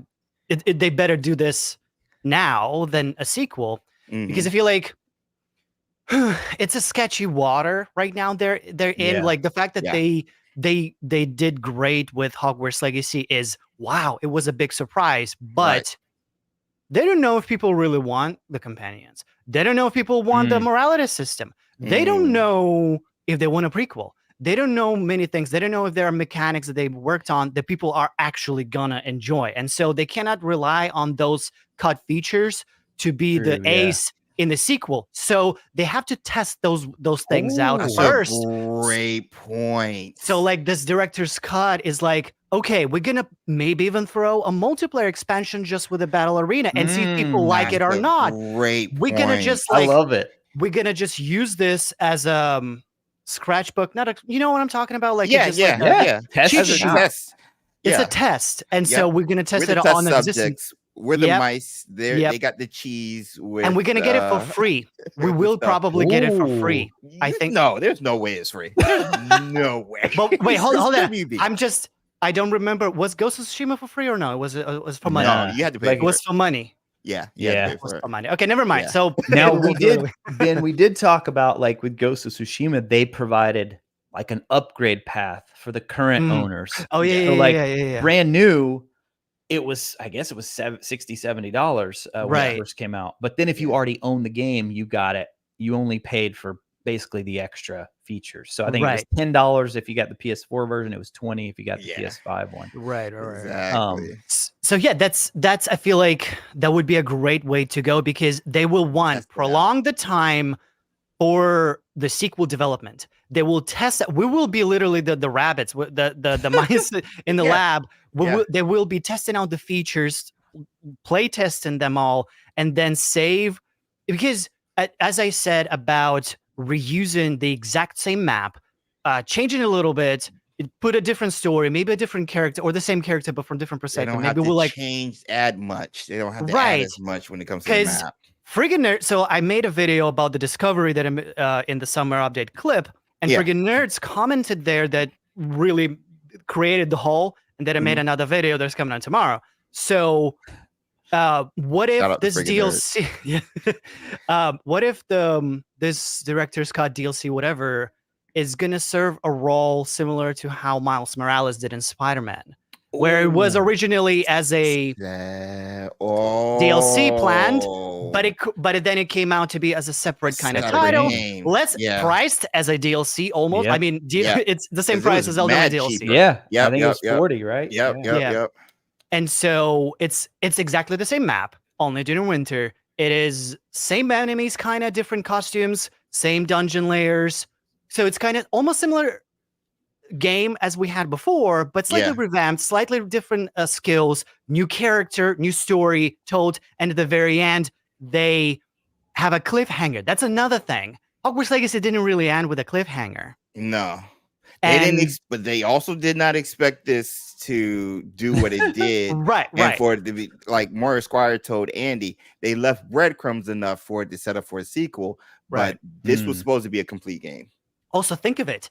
Like the way I think it would be also, if developers, I know you always watch this stream, so that would be a cool thing to do, just like Spider-Man did. So the way they did it with Spider-Man, there was a phenomenal marketing move because there was a cliffhanger at the very end, right? We know there's continuation. We're like, oh, there's a sequel, of course, and people know, and it's like that's it. The marketing for the next game is done. In that moment, people already know it's coming. When? That's the question, of course. Right. So it's just like it. Then they can expand upon that. Yeah. But I love how what do you think? What do you think of this prequel idea? You just unloaded a lot, Ben. James is like, does it involve Merlin? No. So if it's a prequel, the prequel idea, Ben, I'm going that route myself, specifically with Azkaban. So I've actually been writing like a script for why I want to do like 5 videos, like top 5 like places I think we could go for a Hogwarts Legacy director's cut, and the first one's going to be Azkaban, and Right. it ties to not only Seb, who depend on your choice, but one of the choices being sending him to Azkaban, but also it ties into the Isadora thing as well, which we know throughout the story, Isadora and Seb are like hand in hand, because both of them, you see that progress and descent going into the dark arts, all for good reasons. Wanted to save your sister, being Seb, and wanted to save her father and everybody else who has feelings, that being Isadora. But when Isadora went on her travels, the ongoing theory that we as a community over at Wizarding Wednesday came up with was this time frame when Isadora is doing her thing is around the same time, if you look at Wizarding World, that Echrizdis, who created the Mentors and the Castle of Azkaban, is happening. And if you look at it's the same time frame, 1500s. So all the stuff that's happening with Isadora is around 14s, whatever, which is century 1500s. And so my thing is, this could all tie together possibly in the Azkaban DLC, where narratively we explore even more about Seb, but also about the dark arts and about Isadora and how she became powerful. And then you can even sprinkle in the morality system, because do you get tempted by that and all that stuff? I won't go into details. That's interesting. Present day. Yes, exactly. Exactly. We will still have to be our main character, how we started. Right. But then we either find more memories, or we find a diary that we travel to of Isadora. And then the decision you make in that could lead, like you were talking about earlier, into the sequel as well, if they want to test out any of those things like that. Because if you think of it, like we have huge question mark on like who the hell we are, how we came to be, how did our magic start, stuff like that. So. Where do we go during the summer? What's do we have a family? Exactly. So I feel like without answering the questions about us, maybe they can tell a story about how Isadora started showing her signs of magic.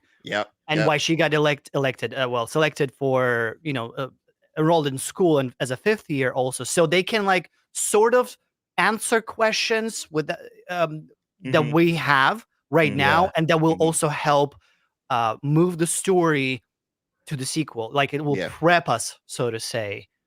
Which, I mean, it could be a great thing. Like they could go so many different ways. Yes, that's what's so hard about it. That's what's so hard about it, because all the stuff, if you like, for example, ways they could go.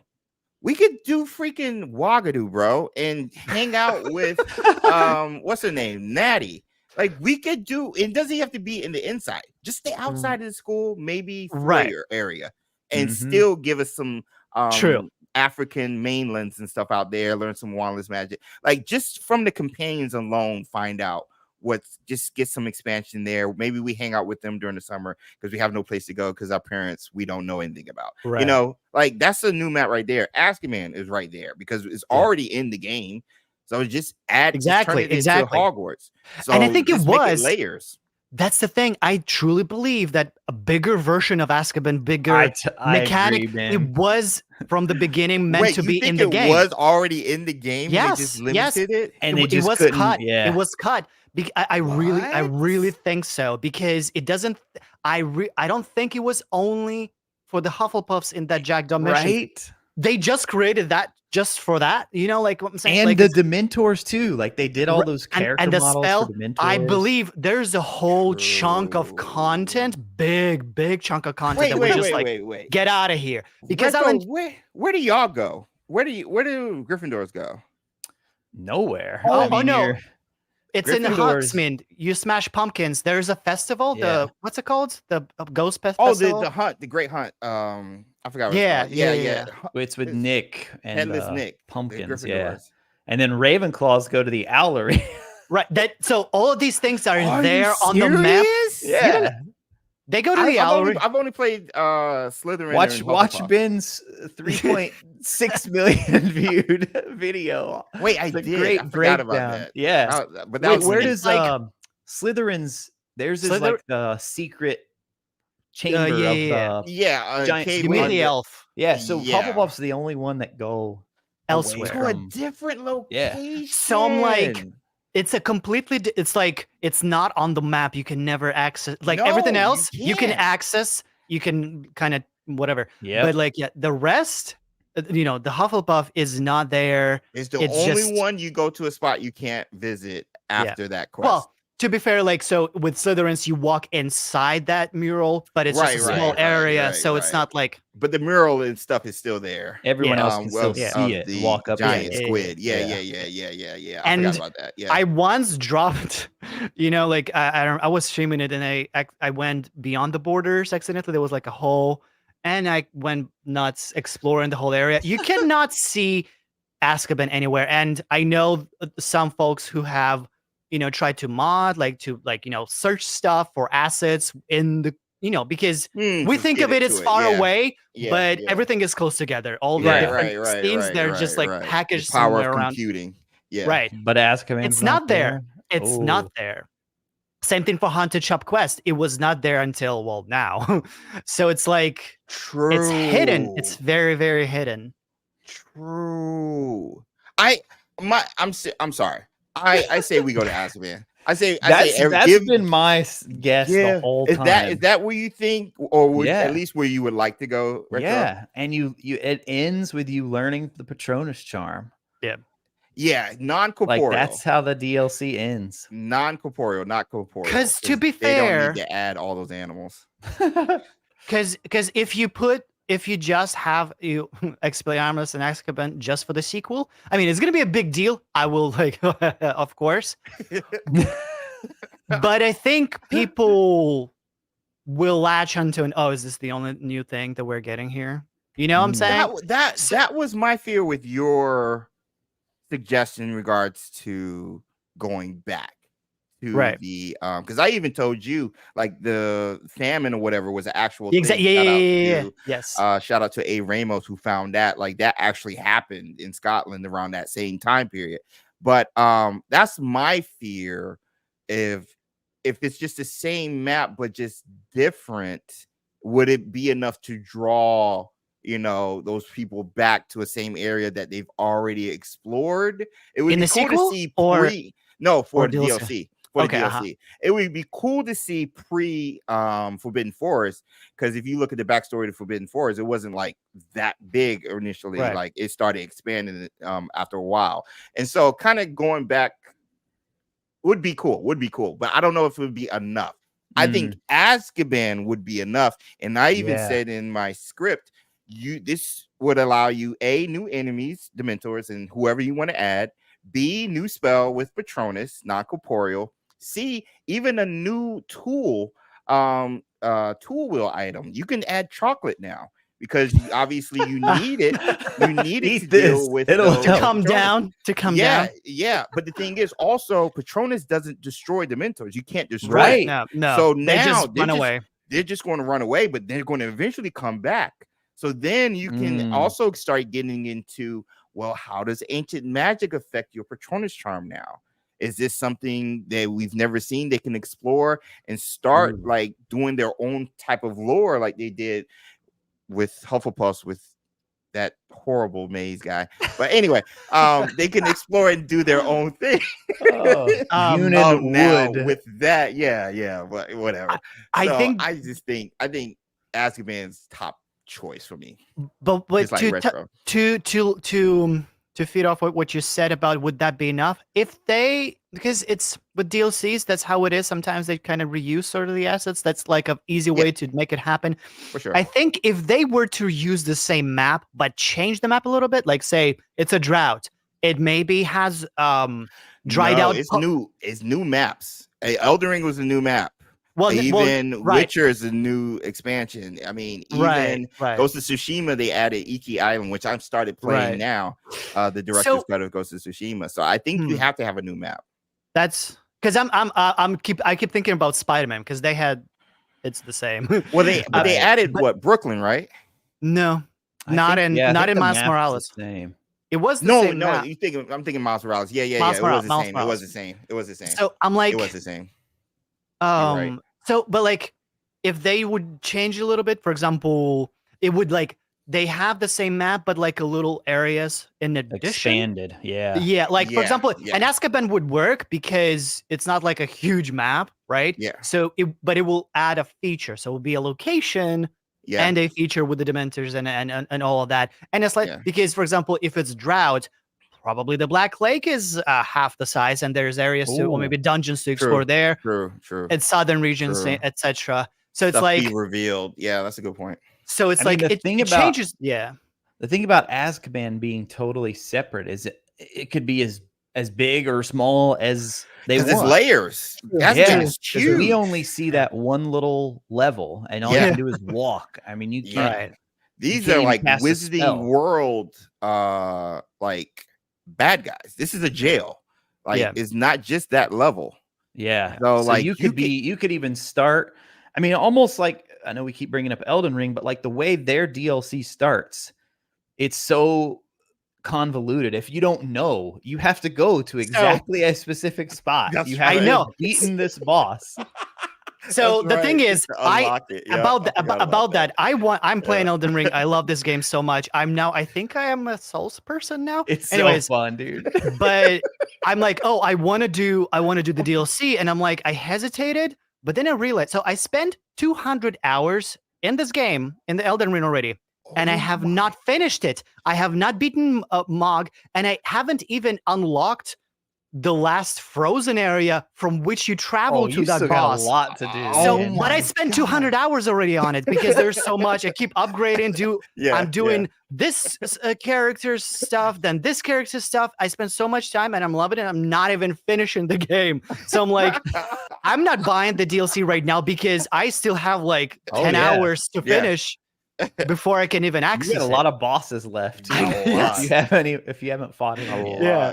Well, I have to burn the tree. That's what I need to do. So. Okay. That'll unlock several other things once you do that. Okay. I don't know if you've remained spoiler free or if you like know what's coming or not, but you still got a lot to go. I've seen many videos. That being said, okay, you got location. I think primarily Azkaban. What about spells? Okay. I know, Ben, you touched on other than Patronus. I think you did a video of spells that you kind of left out, but I want to start with retro spells you would like to see. And everybody say, we got Sue's in the chat. Everybody saying hi to Sue. Sue, welcome. Hello. What spells would you definitely like to Patronus see? For sure. I think that's like a given. Yeah, that's to me, that's probably the biggest one that's left out of the main game, especially Patronus a fan charm. favorite type spell. Yeah. Then other than that, I mean, there's so many they could pick from. Like we talk about Expulso, but then I'm like, is that too similar to Confringo? I feel like it would need to. I almost feel like we would need a new game mechanic to justify new spells. So what I mean by that is like Aguamenti, you know, if you bring that in and there's a certain section where you have to refill something with water before it will, or you have to put some fires out to trigger something in the level, that could definitely work. And I mean, I've watched Ben's video too. Like I love speculating about the spells and Orb of Water. If they just want to go crazy, making us all powerful, Orb of Water is a good one. Protego Diabolica. Honestly, I don't even need that many new spells. Yeah, that's what I was thinking too. Just give me more variations on maybe ancient magic. Because it's like we got the 4 or 5, I think. One they like turn into dust. You got the one that turns into chicken. You got the one where you slam them up and down. You got the lightning one. And I think maybe there's one more. So maybe add another variation alongside, maybe if possible, like if we do Azkaban, Patronus Charm, non-corporeal. Give us some more variations to ancient magic. And honestly, just give us like tougher foes. Like I would love to see new foes. Yeah, I was gonna and say stuff like that. enemy types. Yeah, but enemy types, I was like, yo, just make it tougher. Like, I mean, yeah, I can not upgrade any of my gear and not like do anything with my spells or whatever, stuff like that. Kind of just see what and happens. more enemies. But- I would really lean into that idea of like resistances. This is another Oh, yeah. Elden Ring thing. Like where certain enemies are weaker. And they kind of do this, like the spiders, you know, the fire works really well on Same spiders. with the theory. The troll, if you do the little It's quite limited though. Right. Yeah. It's very limited. They've really got the people just that you can't expand use on that. Accio on. Yeah. Right. Yeah, you can't right. pull in. Yep. Yeah. And they have like the shielding mechanic. So like, I mean, True. everybody pretty just near unanimous agreement of how much people love the combat. Which so was take that and came out of nowhere. Yep. Give us more variations within the enemy types. Yeah, I totally agree with that. Yeah. That would the thing is though, I think again, going glass half empty, that wouldn't be enough to bring people. Nah. Well, you know what I'm saying? For a DLC or director's cut, it would have to be like new faces, I think. I think, well, see, if you're saying, I think if you would bring a couple of new spells, if you have, but like, okay, so one thing, as your retro said, I think for like the sequel, that they will probably think about how we bring up the combat even further, not just bringing new spells, but how we intensified, how we make it more elaborate, how we make it bigger, grandiose, etc. And that, of course, they're thinking about more enemies. I'm pretty sure we've been saying it all the time. And there's plenty of enemies and creature types. That's why I made that video about how it could take inspirations from Elden Ring, because in Elden Ring, there's anything is an enemy and the most weird, bizarre thing. And Wizarding World has that. Like, it has that bizarreness. Weird creatures. Yeah, like, and they can be just enemies. Just forget being kind to them. Just let us be nuts. Like demonic nifflers, Ben? Is that what we're getting at? Yeah, here? Exactly. I mean, you what can about, like, non-combat use spells. We have some. Right. Someone in the chat mentioned like prank type spells, but yes, you could do, I wanted to do a video about it. It would be fun to prank other students, Just but you could also do like silly spells. Silly spells. But there's also spells that you could use to like be really creative, like an engorgement charm. You could bring in random spells that could be necessary for navigating your environment in an area where you can't use a broom. Like, so there could be like spells that we would use potentially in more of like a puzzle situation instead of just Depulso. Yeah. Reparo was in the game, but barely used. I mean, Reparo you can use it. You can use it in a lot of things actually, but it doesn't encourage you to do that, so you kind of forget about it. Right. Because you can repair bridges, you can repair vases, you can repair a lot of stuff. So wait, you said like it could be really cool because because we have those spells in room requirements, but you can take them out and use them as puzzles. Like even certain items to fit through things, but you have to make smaller than bigger than whatever, and you can build different puzzles. Yeah, but like Depulso rooms were a lot of fun, but they were just that. It's I love it, but I want like 15 times more of this and implement it in the dungeons together with other James stuff. Said no. No. I was were the worst. No. I did get stuck. I got stuck in one of them for like, and you can't go back. It's like you can't go back. They were tough. No save point to travel out of. And I respect, because like just like I want toughness when it comes to enemies and stuff like that. There's people who might want tougher puzzles, so I'm not poo-pooing anybody who wants that. I'm just saying my personal not for you and my lack of I don't know what it is that I'm missing when it comes to puzzles, but it's there. And so the Pulsar room, like she had the hoodie or whatever thing you got. I was like, how did you get that? And I was like, the white hoodie. I was like, Herodiana's. Yeah, that's you look like Assassin's Creed. Pulsar room. I was like, oh, I just gave up on that. So I didn't get that one at all. Challenge you didn't feel talking. No. You did not say challenge accepted. No, I did not. Now, Dark Arts only spells in the arenas. That's a challenge I could do, but other stuff, I couldn't do it. I couldn't do it. Talking about puzzles, do you remember? So I think there are also puzzles that were cut out from the game too. Because if you think about the behind the scenes, the art, no, the art, in it they showed the concept arts, and there's some images. Remember, there's some pillars, and then there's a moon or whatever. You have to shine the light through. I'm like, where is that in the game? That's Poppy's Quest. Yeah. That is Poppy's Quest. Is it though? It's not the exact same thing. It's not exact same thing. It is similar to it. I know exactly what you're talking because they had the whole because I thought that everything. Yep. Because it reminded me of some Zelda puzzles like that, where you have different lenses. You have to shine the light through one, then bounce, and blah blah blah blah blah blah blah. Yeah. That was never in the game. Yeah. We got Danny celebrating 18 months Patronus Squad. Saying hello, everyone. What a nice surprise to see the mustache crew hanging out Wednesday stream and the wild and fun theories. Now, I appreciate it. I got a little bit of mustache on the side right here, so let's go. But no, thanks, Danny, for the shout outs and stuff and everything. Hope you're doing well and stuff. Which you're currently talking about spells and everything. Puzzles. That's right. Sorry, spells. No. Quickly spells. No, so it's like there's such a huge list that I would love to have it, but there's going to be a limit. But I would love to. They would bring either sequel or DLC, because I think, again, just quickly say, if they were to bring brand new like kind of story path, or they also maybe add companion, add a new kind of map, or even Azkaban and a couple of new spells together in the package, that will feel like, okay, there's a lot to deal with, blah, blah, blah, blah. We can come back and play. On its own, maybe not that much. And then for the sequel, then they will be expanded vastly. And so for that, I would love the Pure Totem Locomotor.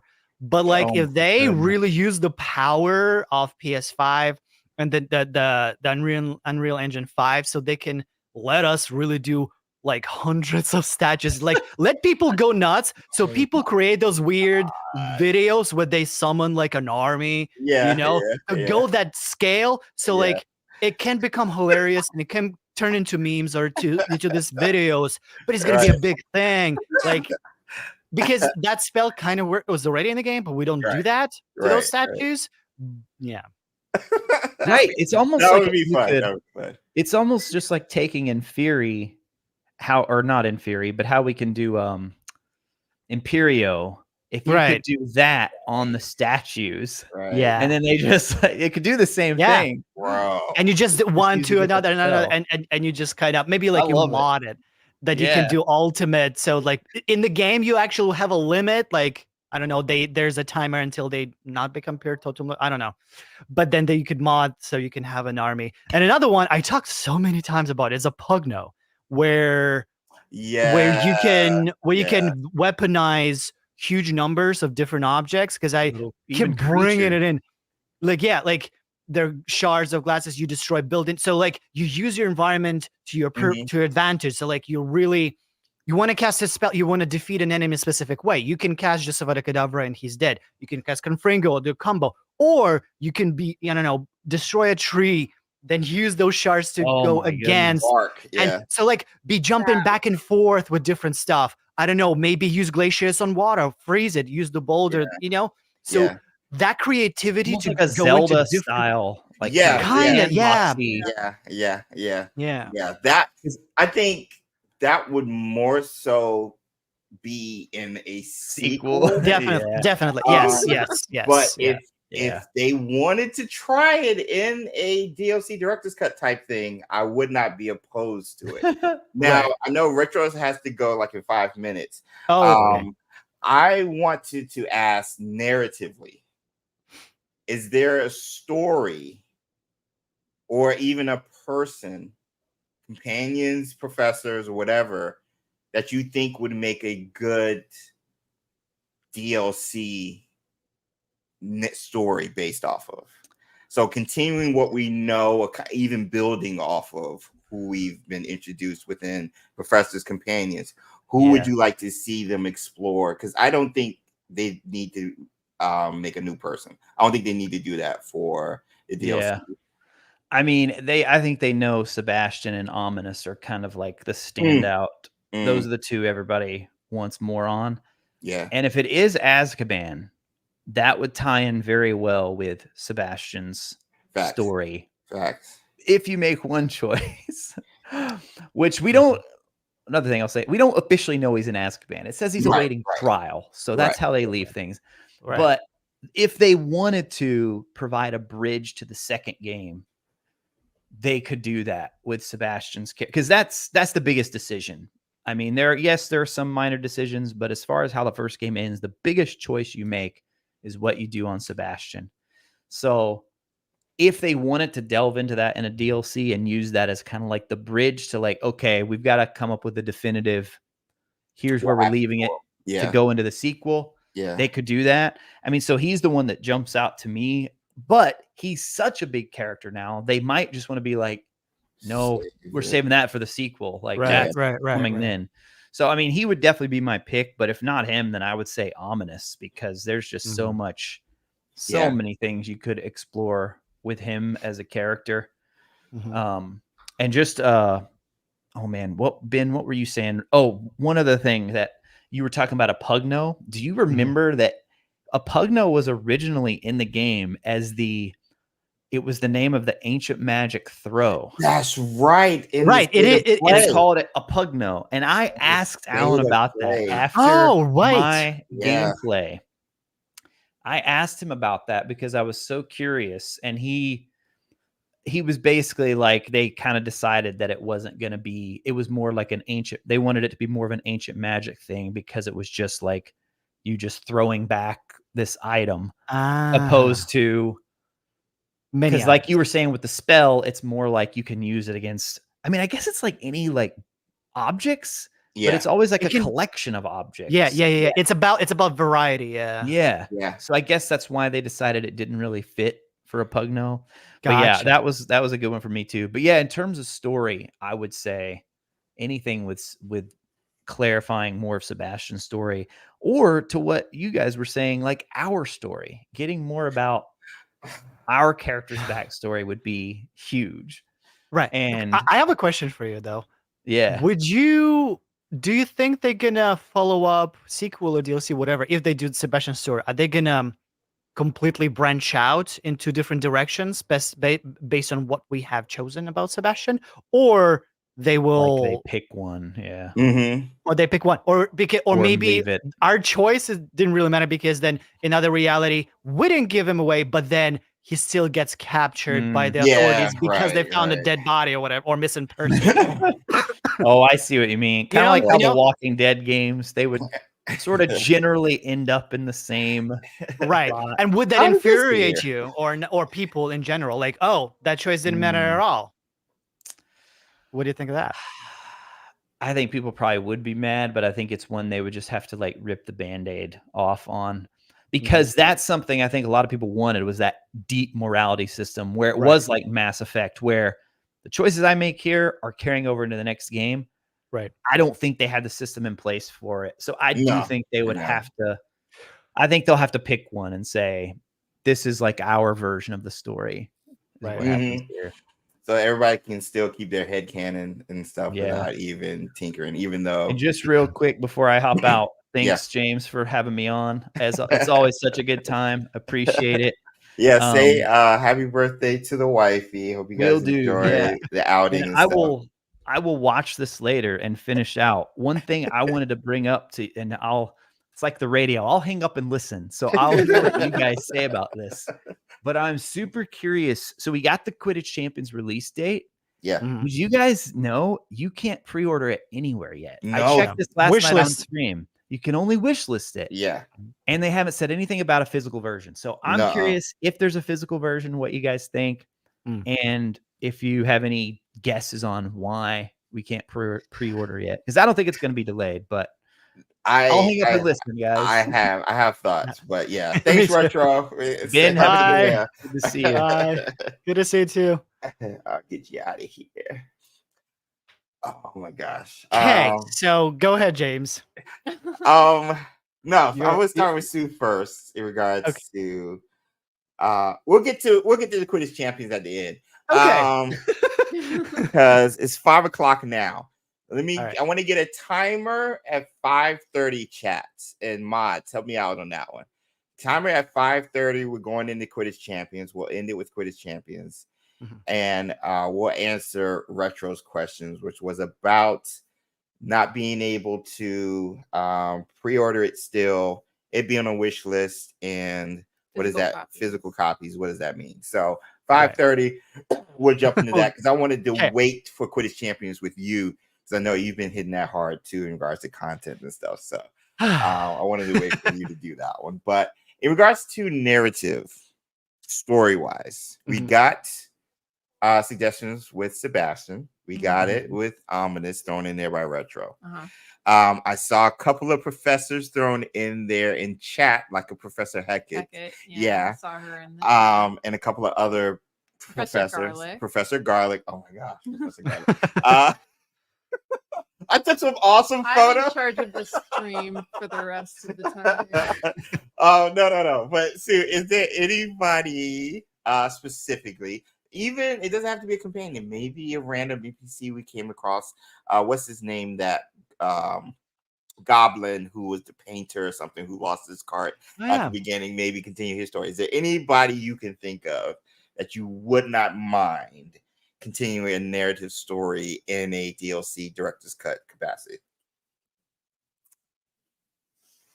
Well, I mean, there's so many. That's why this question is so good. So the lady who runs the creature store is like really mean. It would be kind of fun to learn more about what's going on with her. I'm sure she's got a reason for why she is the way she is. For Haunted Hogsmeade, we kind of get promised that we're going to share the store with Penny. With the ghosts. Person. Oh yeah. But we never see him again. Oh, so that's true. That's true. We could do more there. That's true. Maybe he gets up to some hijinks in the next building over or something like that. That's true. And someone says, "Hey, come manage your ghost things." Your poltergeist. Your poltergeist. But there's some really interesting and sad, so many just little moments in the game where you just stumble across bodies. Yeah, I know. So Retro did a whole video beside a mandrake. There's a doctor who's beside their patient. Neither of them made it.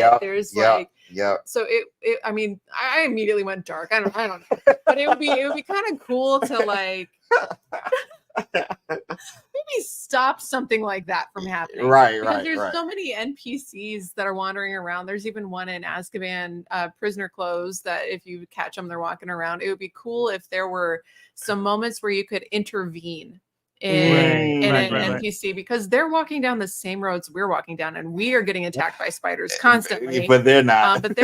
So it would be cool to have these go save a random citizen things. And I think that probably wouldn't be too hard for them to implement. Yeah, it's not really already there. It's not really a narrative. It would be.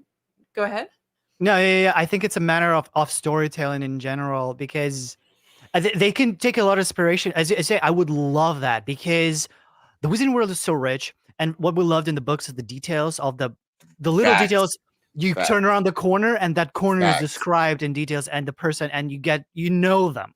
You know everybody personally when you're reading the books. And so I think this in Zelda, for example, the great thing is that you can talk to anyone, and everyone has a personality through text. Sometimes you would encounter someone is in trouble, as you said, and you go help them, and then they have a dialect and they give you something, or someone attacks you. There's so many different random encounters happen, and they all have different stories, kind of situations. I think Hogwarts, like in the Wizarding World, that can be brought as well, and a lot of it can be happening in the castle too, because it's such a mysterious things. There's so many ghosts, elves, creatures that are lurking. It's creating more kind of incidental encounters, or even good, as well said, like with Serona. I feel like Serona has got to have more stuff. More stuff for us to do from Serona. She talks to everyone. Everyone talks to her. Yeah, she knows something. She would be like in Skyrim. You go to the bar inn, and then they tell you about, hey, I heard people are disappearing over and then in this you cave. go explore. Yeah. That's a good point about Serona. Yeah. That's a great. I totally forgot about her. She was underutilized, I think. Very. I think she was. I thought it was cool what they did, and we had a couple of good moments there, but I think they could do more. Oh yeah, for sure. And that's not creating a new character. That's using the person where they already have her, and you can get more out of it. And I think that's what, to Ben's point, I think that's why it's so rich and so hard to, even to your point, to pick a person or a story, because they introduce so many. There are dead bodies that are interesting because you find the notes with them. There are so many interesting things that they could just elaborate on and give us follow more up interaction with exactly them. Ben, exactly. Follow up on, elaborate on, like, exactly. And like the beauty is that gameplay wise and technicality wise, they can do that because they have all this this built. They can just, there's a place where they write the scripts and they write the stories and they write this, like, they can just go nuts about it. It's now more about this elaborative, this where you can just immerse yourself and never get out, because there's so much you can discover. There's so many points of interest. And you can pick up on breadcrumbs of anybody and anything almost, like. And that sense of mystery. No, for me, like, I mean, obviously Merlin, like Nora Treadwell, like, but not. You mean the trials, or just Merlin himself as a? No, character? I think not so. The trials. Not the trials. No. I guess not the trials. No, not the trials. Yeah, like my pitch for the Merlin DLC, I think I briefly talked about it in like one of the videos, was to have it like the Keeper's Trials, because I mean he's that dude. So like, he laid all the trials and the puzzles we had, the hundreds of puzzles we had to do. He did as a kid. So I think as an adult, maybe give us trials that would fit what the Keepers gave us, but with Merlin specifically. And I think Nora Treadwell is a great alley-oop into that, possibly because she was researching the Merlin trials. She was researching the character already. And you introduced her and her spouse, and both of them are like going heavy into Merlin. So I'm just like, bro, like, why not explore that? Whether in a DLC, but definitely in a sequel that could not only benefit my love of the character, but also benefit us, I think, as a character with Ancient Magic specifically, because he's known to be one of those dudes. He's known to have used Ancient Magic. And so why not have like a Merlin, or even the founders eventually in the sequel or end of the trilogy, be those leads, be those guides, with a Fig not here anymore, with a Miriam not here anymore, be those guides for us when learning more about Ancient Magic, because we still have the Keepers. So now the Keepers can point us to the cats that they might have learned from or heard about and stuff like that. Maybe there was trials they had to do, which is where they got the idea in the first place and stuff. So all of those things I think play into it and would be cool to explore narratively, and it's already set up in the first game, so it's not coming out of nowhere. You know what I'm saying? It's there already. So that's always been my biggie. And then of course, I agree, Hecate is my favorite professor alongside Garlic. Like Hecate's backstory, just with the Ministry of Magic alone being an unspeakable, it's just so interesting. That is so interesting. So, like, what hush hush are you not allowed to talk about? What do you actually know about Ancient Magic, which is a thing they do study in the Department of Mysteries? She knows something. She knows what she knows more than what the script possibly has led on. And I think that would also be fun to explore. Possibly, I think more so in a sequel than in a DLC, because it's technically summer for us. So she's like off, she's not doing her duty. So I don't think we need to do anything with professors. James, as you are saying this, I'm just I can see it. The almost like the opening scene, the first thing we do in the sequel is we are asked to go to the court to show up and answer why there are dead bodies like after you wherever you go. What's going on? And maybe Hecate, because now someone has to be our mentor. We don't have Dumbledore, we don't have Professor Fig. Someone has to become that. Yeah. as a character in a script. There has to be someone like that. I think Hecate is perfect. And so, and Hecate is already there. Maybe she'll go and vouch for us and like, oh, ancient magic, I know about it. Blah blah blah. Yeah. So she'll cover up. I can totally see it as literally the first thing. It like Ministry of Magic is gonna be one of the first things we explore in the sequel. Yes, got to. You have to. We have to. There's too many stuff that's tying to and the we will Ministry be of back Magic. there. Committed too many It's crimes not- and witnessed too many crimes to not be going to the ministry. I know, but it's so it's like, and it's not going to be like here where we went to Gringotts and we never come back there. It's not like we're there, but we'll come back. Maybe like you'll be checking in with us, or since you have ancient magic, you'll be helping us on the mission. So maybe they will do some kind of thing where we will not be working for them, but we'll be helping work in the ministry with some cases. Yeah, who will be our mentor? Maybe that's the Hecate as well. And so, Hecate. Yeah, Hecate. Garlic. Yeah. Oh, Hecate. Yeah. Hecate was in the ministry. And so, and then we'll the be doing. morality could be they tell us to do things for them, but then we decide if we're actually going to do them, or if we see something that we know would be interesting to them, then we decide if we're going to tell them. Because we had that in this game. Yes, we could tell people or not. Yes, which is why the bad guy has to be from the ministry in this next one. It has to be. Yes, but also, oh my god. And if they do the morality system, so there's Dementors. I think the Dementors have to be like police in the next game. So they like like do the Dementor job, so to say.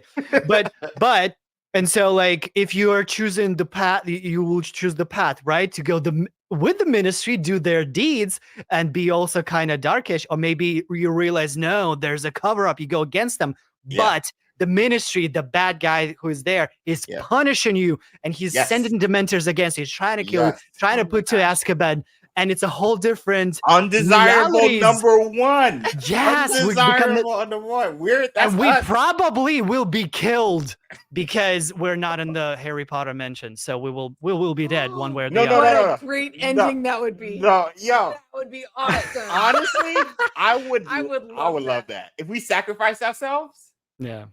But the thing is, but they will have to let us go, and then in another game, in the threequel or whatever, there's a new character storyline. The last game we died. That would be awesome. I would love that. That has been racking my brain.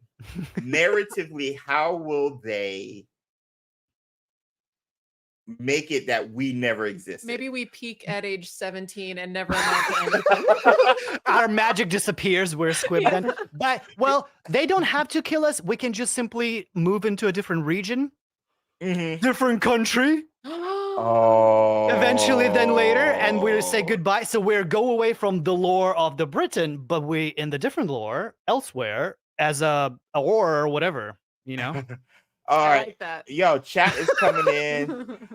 They agree Hecate or Weasley would be a great replacement for Fig. That's right. Especially Professor Weasley. She's already like the next top dog anyway, right under Black.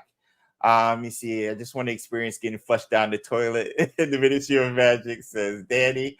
Let me see. Like the potion mission, we could steal the recipes, but it never change anything. In my head, the character lives until they're old and gray, says Becky, so nothing happens to them. We become an unspeakable and never spoken of again. Yes. That's a nice one, Cindy. Could there be an evil ancient magic magician? So, I mean, there was. Yeah. And I think, there was two actually in the first game. Ranrock and Isadora, technically, because Ranrock took a hold of it and turned it into evil and turned into a dragon and all that other stuff. So technically we had two, so it wouldn't be that far-fetched to see that. And I mean, Ben, I know it's hard, but you have to see my Unspeakables idea. If you've never played Wizards Unite, I won't go into it, but it's not Unspeakables, Unforgivables, which were in that game a group of hierarching people throughout the Wizarding world. So not just in the ministry, but around the Wizarding world, there's one cabal of group of people who are after power. And so I think, like Illuminati, so to say. Yeah, exactly. And Mhm. I think having someone like that in the sequel, tying to the Ministry, who's after power, well, you got this nuclear weapon right here that is our character. Yo, I want to use these guys for our own beckoning. So I just want to sneak around in a like creaky old house, trying to listen into conversations from wizards who will kill me if they see me. And they're stronger than me. I want stealth. Yeah. And I want it to not be as simple as a disillusionment charm. Oh, you have to. And, you have to. And like the invisibility potion is also too easy. Like I want it to be, I just want it to be spooky, and I want there to be stakes, and I want there to be bad guys who are a threat to me. Yeah. And I'm just so excited. I mean, I'm sure they're going to give us all those things. London would be the perfect place to do that. Like the Ministry of Magic, yes. But London, Diagon Alley, Nocturne Alley, just sneaking in to Borgins and books. Or being in the Muggle world. Being in the Muggle world. And you can't use magic, so now you have to use traditional means of stealth just to get around, just to get what information you need. Yeah. What if? But maybe we'll have to do it, and maybe we'll expose. I like that could be battles in London that we'll have to be using Obliviate, like in the Fantastic Beasts. You know, there was a bird. Yeah. Thunderbird. Let it rain, just let it rain on them and forget about it. Sometimes though, I don't like those tricks when just forget, because sometimes it feels like a middle finger to the audience. It's like, you know, when in those scripts when someone's having some crazy scenario drama, someone dies, blah blah blah, and then they wake up, oh, this was just a dream. It was a dream. I've wasted all of or was a coma. or you were actually in the Sale Asylum. It's just like it's like, oh, so none of this matters. Great. Yeah. Like, they better not. Seriously. And it well, I'm not gonna so Obliviate, say if there is Obliviate in the next game and in the story, it better be used like sparingly, just like kind of on a person or whatever, but not grandiose. Wholesale. Oh no, for sure. Operation also, I think, has to be added into it. I touched on it like many Wizarding Wednesdays ago, but and I'm playing through the game again. Who's gonna say those lines about how they're happy that they're using flu powder? You wouldn't believe. But even Natty says apparition is something you learn as a 6th year. So don't we functionally have that anyway? We do. Like, it's so, which was the joke about, well, I said I wouldn't talk about it. What was the joke for Fantastic Beasts?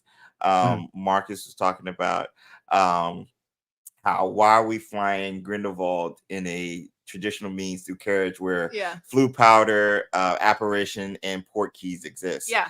Like, because if they didn't do that, then the plot wouldn't happen. The plot armor. And so the Fantastic Beasts is a Swiss cheese. There's so many holes. But going back to what Sue was talking about, like, don't we already have that capability? I think apparition would be fun to use only for going to different locations. So not necessarily like different maps. So we're going from Scotland, maybe well, you can't. No, you're apparating all the way from France. So now so you have to use port key. You have to use a port key. Yeah. You have to use a port key. But wait, is there a law about that? I'm just like, can you apparate really far away if you really know the location? I thought there was a restricted distance. There's a border. I feel like you can't apparate crazy far. But I don't know why. So I don't know why I feel that way. Hey, but I think I think there's Lord, is there explanation for us? Is there a limit to the distance? Is there immigration patrol in the apparition realm? How do they control travel between countries? If you can just apparate wherever you want to in the world. Exactly. There's got to be a distance limit. Yeah. There's no. Do you need a visa to or how does it? Who stamps your passport? You know.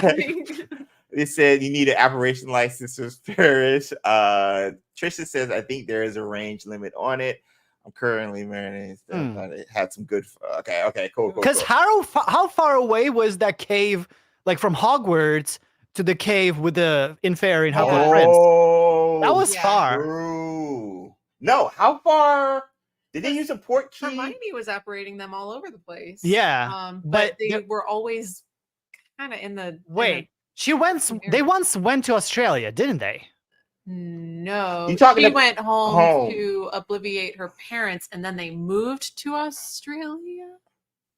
I think they because remember in Deathly Hallows Part 1 when they're all camping, they apparated after Harry. They were attacked in Godric's Hollow, and then she said, "We used to come here with my parents." Blah blah blah. And I'm like, wait, is this Australia? Or what do you mean? Remember she obliviated them, and then they thought that they had always wanted to move to Australia, and then they moved there. I don't think they're from Australia. Right. Or yeah, her parents went there. That's what Trisha says. Her parents went there, not them. So the camping was still in England somewhere. It was like the Black Forest. It was some kind of forest. Yeah, it was still in the UK. It was still okay. Yeah. Where they were. I think they were always in the UK. Okay. Yeah. But I don't think they even apparated across water to like Ireland. I don't think they even. Wait, how did we get to? I don't know. How did we get to Azkaban in the Hufflepuff quest? Oh yeah, we apparate. We just apparate there. Yeah, right, that's a distance. It's a Wait, where is Azkaban? Azkaban. Oh yeah, location. It's on the same map. It is. It said. I actually looked up a video. Shout out to Harry Potter Theory. Based on the wording in the books, they talk about how Sirius had to swim north to get to the school where he stopped at the house and then visited the school. He swam north, but it's in the North Sea, so it's south of Hogwarts, off the southern coast. But the minister says they traveled from the middle of the North Sea in the I forgot which book. Chris said Azkaban is in the Black Sea, and a lot of people have said that they went to the Forest of Dean. That's where Hermione took them. Oh, so that's next to Ukraine. If there's a Black Sea, that's Ukraine. I thought it was the North Sea. It's in the North Sea, and Hogwarts is on the and west Ukraine coast. is much further than the North Sea. Than slightly slightly. So that's like give or take 400 to 600 miles operating. That's wow. That's another reason why I want to be a wizard. That's in the game. Right. So maybe they could have stretched a little bit. Yeah. They could have. Yeah. And they could have maybe they traveled first to a different location where with a port key, and they used the port key to a different location. Then they, there could have been something else. It's just we just saw one scene there, and then the next scene where we've operated over into Azkaban. It's like planes, trains, and automobiles, but for wizards. Port key, then operate, then broom, then maybe a magic carpet, and then flying carriage, petrels. I would love a spin-off like that with Harry Potter, like they did in the Chamber of Secrets. They travel on the car, but then they get stranded, and then different scenario happens completely. Yeah. Danny says, poor Sirius, that must have been an exhausting swim. And he was a dog. Good swimmer. He was a dog while he was swimming, too. He wasn't himself. Sirius, man. Shout out to Sirius. That's my boy. Samantha said the Black Forest is also in Germany, and that is not that far from England. That's true. As from the Belgian coast, they can actually see England. I forget how close together everything is. And also how small. I know. That's the thing. It's bizarre. Like Europe is technically small. You can just travel for an hour. It could be completely different language. And here we travel for like 6 hours, and you're still in California. It takes 6 hours to get out of our state. It can take us longer than 6 hours to get out of our state. Somebody on Instagram talked about that because they were like, "Wait, why are you like traveling like 6 to 7 hours?" In regards, this is a UK person from the UK. And comparing travel to the US. And they were saying, like you said, you could travel for an hour and be a completely different country, different language, different anything. And then I joked, I was like, yeah, an hour in here. And it's like a commute. That's a commute. That's a commute. But that's crazy to anybody outside the US, particularly in the UK, because that commute is to another country, whereas you're still in the same state. And so it's crazy to just see the different perspectives when it comes to commutes and how long it takes to travel based off of where you're from and everything, which is crazy. So that's so funny. Can I interrupt this Yeah. and go back to combat for a second? Ooh. Oh, yeah. Okay. Yeah. So one thing that I want, and it would not at all be in line with canon with how spells work, but I think it would be so cool if you could do a true combo spell. Like you can string spells along and use them kind of together. But it would be cool if I use like Confringo with, I don't know, Glacius, and it makes like a fire ice like tornado. Yeah. Like it would be really cool if you had to, almost similar to like the ancient magic meter, if you have to get to a certain point in combat where you've like powered up, and then suddenly these like combo moves appear. Unlock. Right. And that would be like a new combat type of mechanic, but it would be a fun new way to like totally destroy whoever you're fighting. That's a cool idea. That's a great idea. Yeah. And they like, for example, they are not traces of that, but like with the cross wands, they were kind of trying to give us the combo options. Yeah. But so they can elaborate more and have like a list in the game. Yeah. Like it goes endless.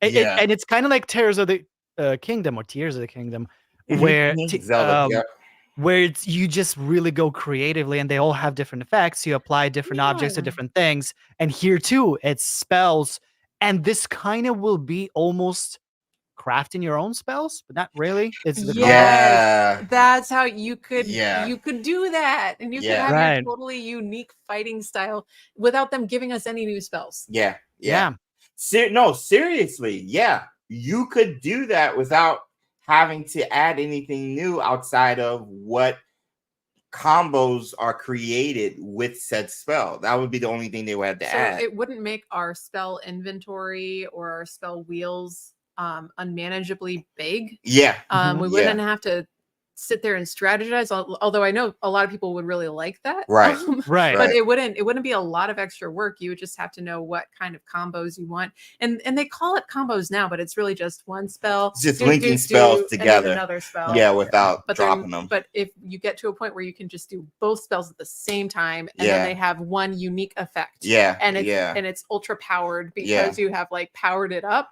and then you can only use it a certain number of times, maybe, or like it has a longer cooldown period than normal spells. That would be the cost, is that you can't use either of those spells for a longer cooldown period. It would be, I just think it would be so cool. Oh my god. Because that way, also you like you're not inventing spells that are not in the lore, so to say, but you're being accurate, because literally everyone creates spells. Snape created spell series, No, that would work perfectly with what Retro was talking about in regards to stuff being super effective, for example. So enemies have weaknesses and strengths. So if you could combine, let's say you go against an enemy that has a ice and fire weakness or whatever you want to say, then you build up to get that combo. Glacius and Confringo, or Glacius and Bombarda for trolls. Certain take it up to which would then add more strategy and just add to the mechanic that we already know and love. But now you just add little features and stuff to make it much more interesting, while also making it feel new with spells that we're already familiar with. I love that. And it could even be, we could almost treat it like in Skyrim, you have shouts. You equip one shout at a time. So maybe like mid combat, it would be really annoying to go and like switch which combo you've equipped. But that might be like all right, you're powering up for this combo that you have that one equipped right now. But it would be cool if you could still have that freedom when you're switching between the 4 spell wheels, for example, right? Each spell wheel has its own meter. Has its own meter that you're switching in between. Because if you just used it, then you can't use half of the spells for that spell wheel. So now you got to switch over into your other one to god. Yeah, I think it has to be like a little bit more, not a little bit more. It has to be seamless as it is right now because I think it's flowing really, really well. Yeah. For example, in Tears of the Kingdom, what I kind of didn't like, specifically where, for example, if I want to be shooting bomb arrows, right? I have to pause for a second and select that. You can be quick, but for example, I like before where you just select bomb arrows so you can shoot them all the time. So it's not a huge deal, but there's an element of pause that I like. But then I can choose to not do that and still have fast combat. So I think a balance of that will be necessary. And the pause takes away from the immersion too. It does. It does. Yeah. It does. No, that's a good point. For Carlos, for example, it's better because he's not, like I prefer fast combat and more demanded. It's the opposite of that. Yeah. So it's good for him. He loves it. Yeah. But also like in Elden Ring, as you say, like there's just so many different unique weapons. And they're different effects that you can apply, little spells, and there are different types of spells. And so I like, for example, the combat style that I have, and then I watch someone else playing, like, I don't even know you can do that. Like, how is he doing that to that sword? It's fiery, it's whatever. Like, now I want to do that and learn to do that too. So that would be so cool watching people's different combat styles and just being like, oh my gosh. But you can do that. Like, what? It would make wand handles also valuable. Make them mean something. It would make wand handles actually make them mean something and not just cosmetic. Yes. Make not only wand handles. We're pitching this to WB. Not only wand handles, but wand cord and length and wood make it matter. Should be good. Make it matter. But make it at such like in the beginning, so somehow you lose your wand, and there's descriptions, there's a lore explanation. This stuff makes it more powerful. This is more reliable. Cooldown or accuracy. Yes. Oh my freaking god! And they're different builds. Literally, they're different builds. Yes. Like an Elden Ring. But then you in the game, you can make your wand. That becomes tricky. Because like it would be cool that like so you have different builds, but then you can also cater and change it to your liking in the game. So in Elden Ring, you can start with different builds, but it essentially you can still like curve it and change it to a different build mid-game and to how you want it by applying more, by investing more in different stats. So I don't know if that would be how would that work in the one if we like become a wand master. Hey. All right, we gotta get into. I love it. We gotta get into the thing right quick. We're gonna go over Quidditch Champions right quick, but first we got to talk about XpectoGO mode and highlight some of the photos from this week's challenge before we dive into it. I do have to take a pause a little bit, so I'll be right back. Okay, no worries. So let's get into, while he's doing that, let's get into photo mode, XpectoGO mode. For those of you guys who don't know, this is our weekly photo mode contest in Hogwarts Legacy. It's a lot of fun, and we come up with themes every week. And this past week's theme has been your Hogwarts house. Photograph what it means to be your Hogwarts house, whether it's Gryffindor, Hufflepuff, Slytherin, Ravenclaw, the whole nine. So let's make sure I can do this. Again, using a different setup, but nonetheless, okay. We should be able to execute it. Okay, perfect.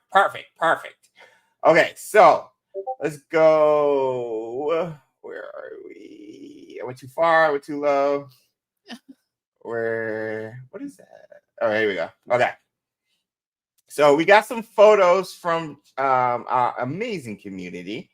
And I want to make sure I don't miss anything. I think we start here. Crimson.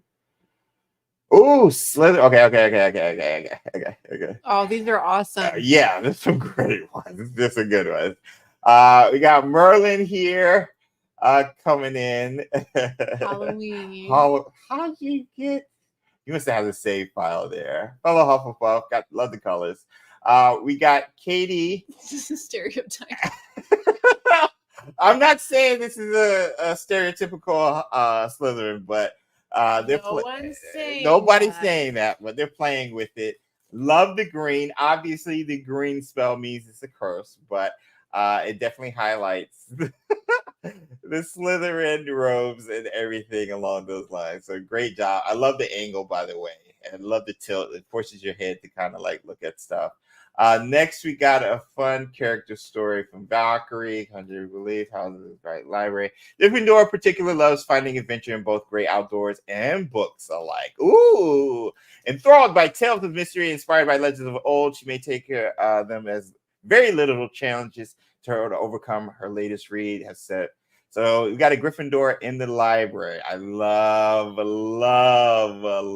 lighting here. Pretty. So pretty. This is the dust filter, I believe, right here. So this is such a great one. Oh my gosh. And again, they're playing with the tilts and the angles, which just adds to the perspectives. Hi, Angelica. What's up, Angelica? This is a great one from Echo. Got an old friend visiting the Slytherin common room. Oh, the squid. And the squid in the Slytherin common room outside the window. If you guys didn't know, Slytherin common room is underwater. And the spoilers. The giant squid in the Black Lake apparently visits from time to time. And the Jack Dog quest gives you a little Easter egg in regards to the giant squid also. So check it out. That's a great photo. I love the frame also with that. Mm-hmm. Again, memory-like in a way, but also almost looks like it's in a pensive. Yeah. That's what. Yep. All right, this one's from the famous Crimson Rose, who kills it with photography on their Twitters. Nice. Outside of other games, and Gryffindor. I love so this looks like Revelio. It looks like they use Revelio, and it looks like they used it for fireworks with Gryffindor winning the Quidditch match, possibly, which I love this. This is great. I love the blurred background too. I've been playing a lot with the focus, so great job there. Oh, we got Hufflepuffs in the house. There it is. White Star. Helga and the Fat Friar. All in there. Nice. We got the food representation and the founder representation, or drinking. Love it. And if you guys didn't know, the Hufflepuff Fanatic robes, which were exclusives if you linked your Wizarding World account there. So, and the fireplace is so cozy. I love the filter. Honestly, what filter did you use? Because it kind of gives me the orange or yellow filter from Hufflepuffs. Let me add Ben in right quick. Going through the pictures right quick, Benjamin, for you. Nice. And then we got Ravenclaw, but currently playing as a Slytherin. Who is this? Aether? Yeah. Don't get run over. Playing chicken with. Look out! I want to know what happened afterwards. I know. Like, seriously, I was like, did you pause and just do like the ancient magic smoke dodge or whatever? That is amazing. Like, seriously, how did you get this? I think I'm gonna just try. I'm just gonna stay. How long is it? Would take me to wait for the train to come? Seriously, how did you get this photo? This is crazy. This is great. Great photo. Yeah. Ooh, Anthony. Hello. Slytherin? It's green. It's green. Darkness in the building a little bit with my favorite creature, the Thestral. So you know I'm biased there. I love the silhouette. You get the lights from the lightning bugs, whatever they are, and it just the silhouettes. Great job here.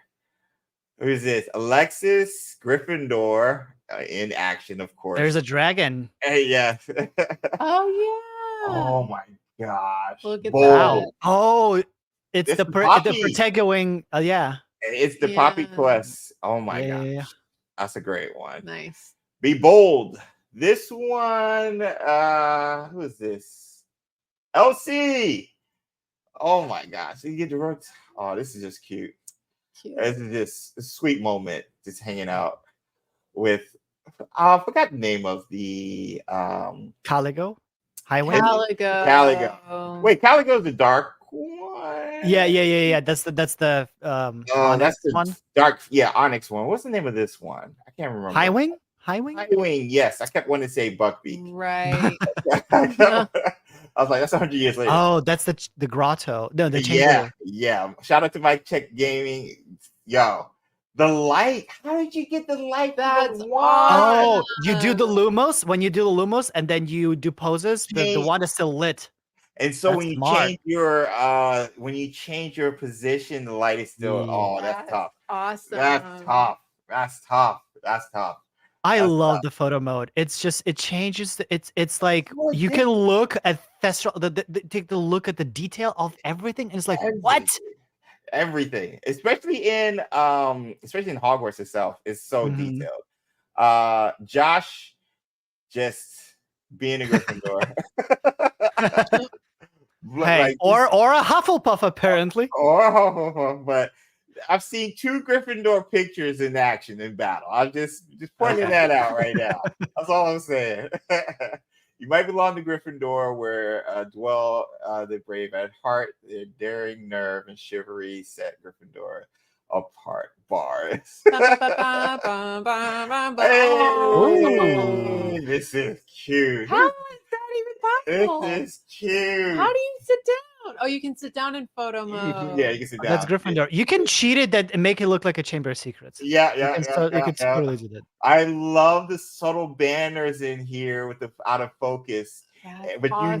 you know you're here. And then of course the robe hoodie. That's a great one, Texas Chica. That's a great one. Oh, she goes there too? Yeah. I never met her upstairs. I'm doing Ravenclaw run right now. Oh that's my great. God. This is such a Rowena hanging out on the roof. That is tough. That is tough. I'm just like, whenever I walk around common rooms and I'm like just the cast, I'm like, oh my God, like there's just fantasy plays out in my mind. Like I want to be doing stuff around here. This is the one I submitted. Not gonna linger on that one. Just dramatic. Yeah, I wanted to do dramatic with the lighting. Cinematic shot. Oh yeah, you always got the bars. I got the cinematic bars. I upped the vignette so the sides was black to play around with the light and dark, So that's your common room though. Yeah, that's my common room. That's Helga Hufflepuff portraits right there. Fireplace is right in front of me, but me and Helga front and center. Representation. Wait, is that Sebastian? No, this is Ryan's character, Harley. Or Harley, I'm sorry. Harley's character, the green. Yeah, it's just green. It screams Slytherin, but is that, I can tell the robes. Oh my gosh. That's a great one. Another Ravenclaw one. Hello. This is from Moon Lily. I love there's a lot of common room ones. Ooh, I like that Sweet one. Poppy and Professor. How did you get both of them in there? Oh no, this is her character. With Lee's making an evil Poppy character as a Hufflepuff. She knows what she's doing. She knows what she's doing with both Garlic and evil Poppy that she created. Whatever. Great picture though, but whatever. But we're not gonna lie. I love the dedication. I know. What is this? Ooh, wait. Are they in the Is that the book section? Where is that? Where is that? There's no zoom in. Zoom in and enhance. Zoom in and enhance. I can't do it in Discord. I gotta go rotate. Where is this? Posh, let me know if you're in chat. Is that the book in our room of requirements, with the one that opens and where we reveal our items? No, but it's really dark. I don't know. It's not the Book of Acceptance, is it? I don't think so. I'm so intrigued by that one. I couldn't see it that much. Chatting with the Fat Friar in beautiful common room. Nice. Oh, he's green. Yeah. Makes me think of Luigi's Mansion.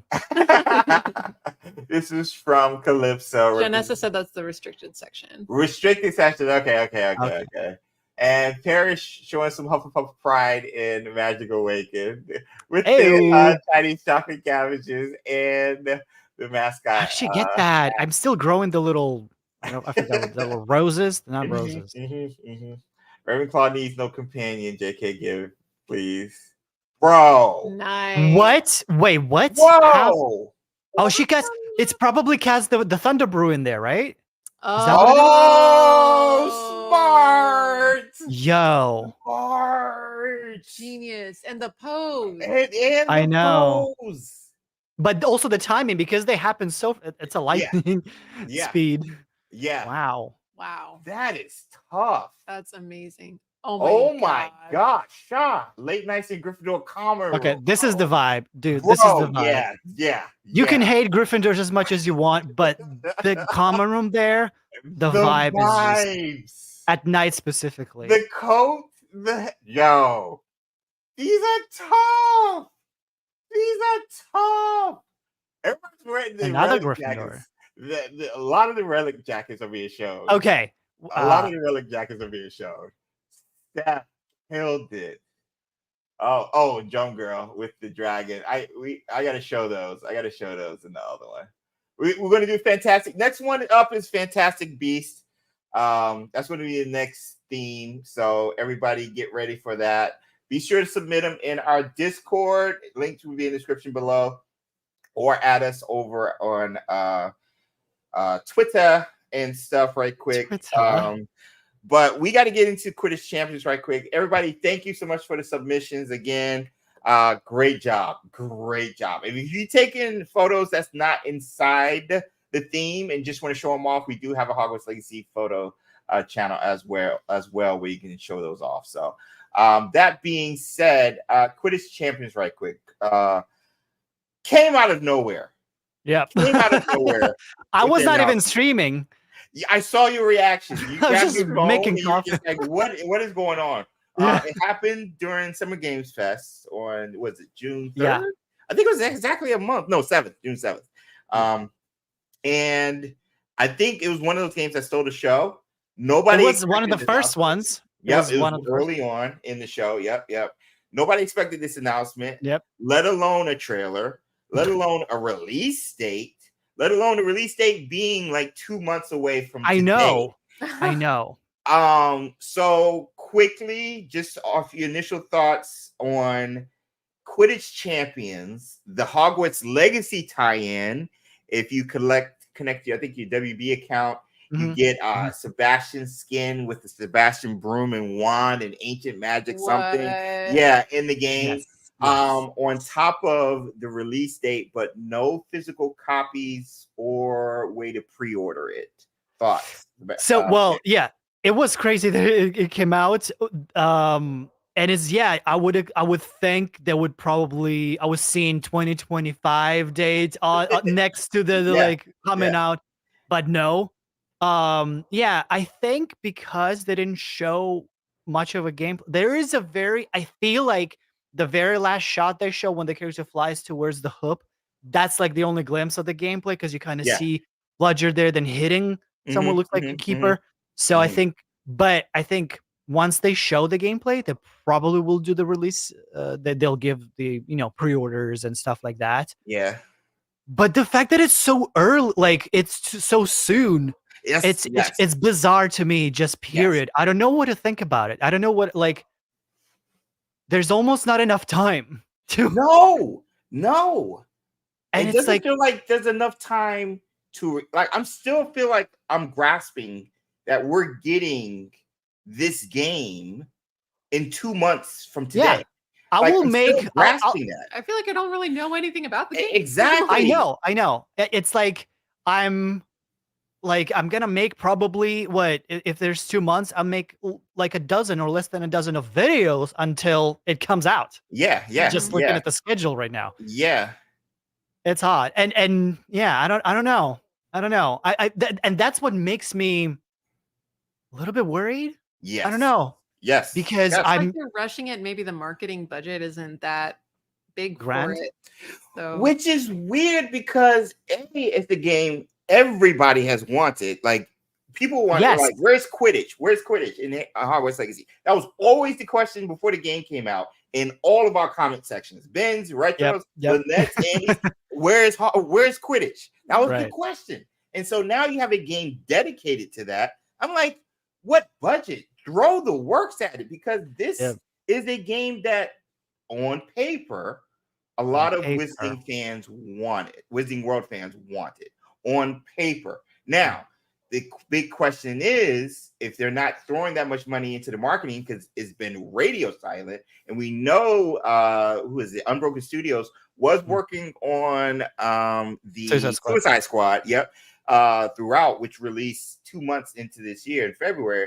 So, okay, what now? And they actually looking for a social media manager now also, which everybody told me to go after. So I was like, why? Wait, why now? It's 2 months away. Exactly. That was my thing. And like the first thing, like when I saw the question, oh my God, wait, like we can all apply because we're doing social media for us all the time, basically. And we kind of know, like, well, I don't have experience in like as in resume, but there's experience in here. Yeah. But at the same time, it's like the game is coming out in 2 months.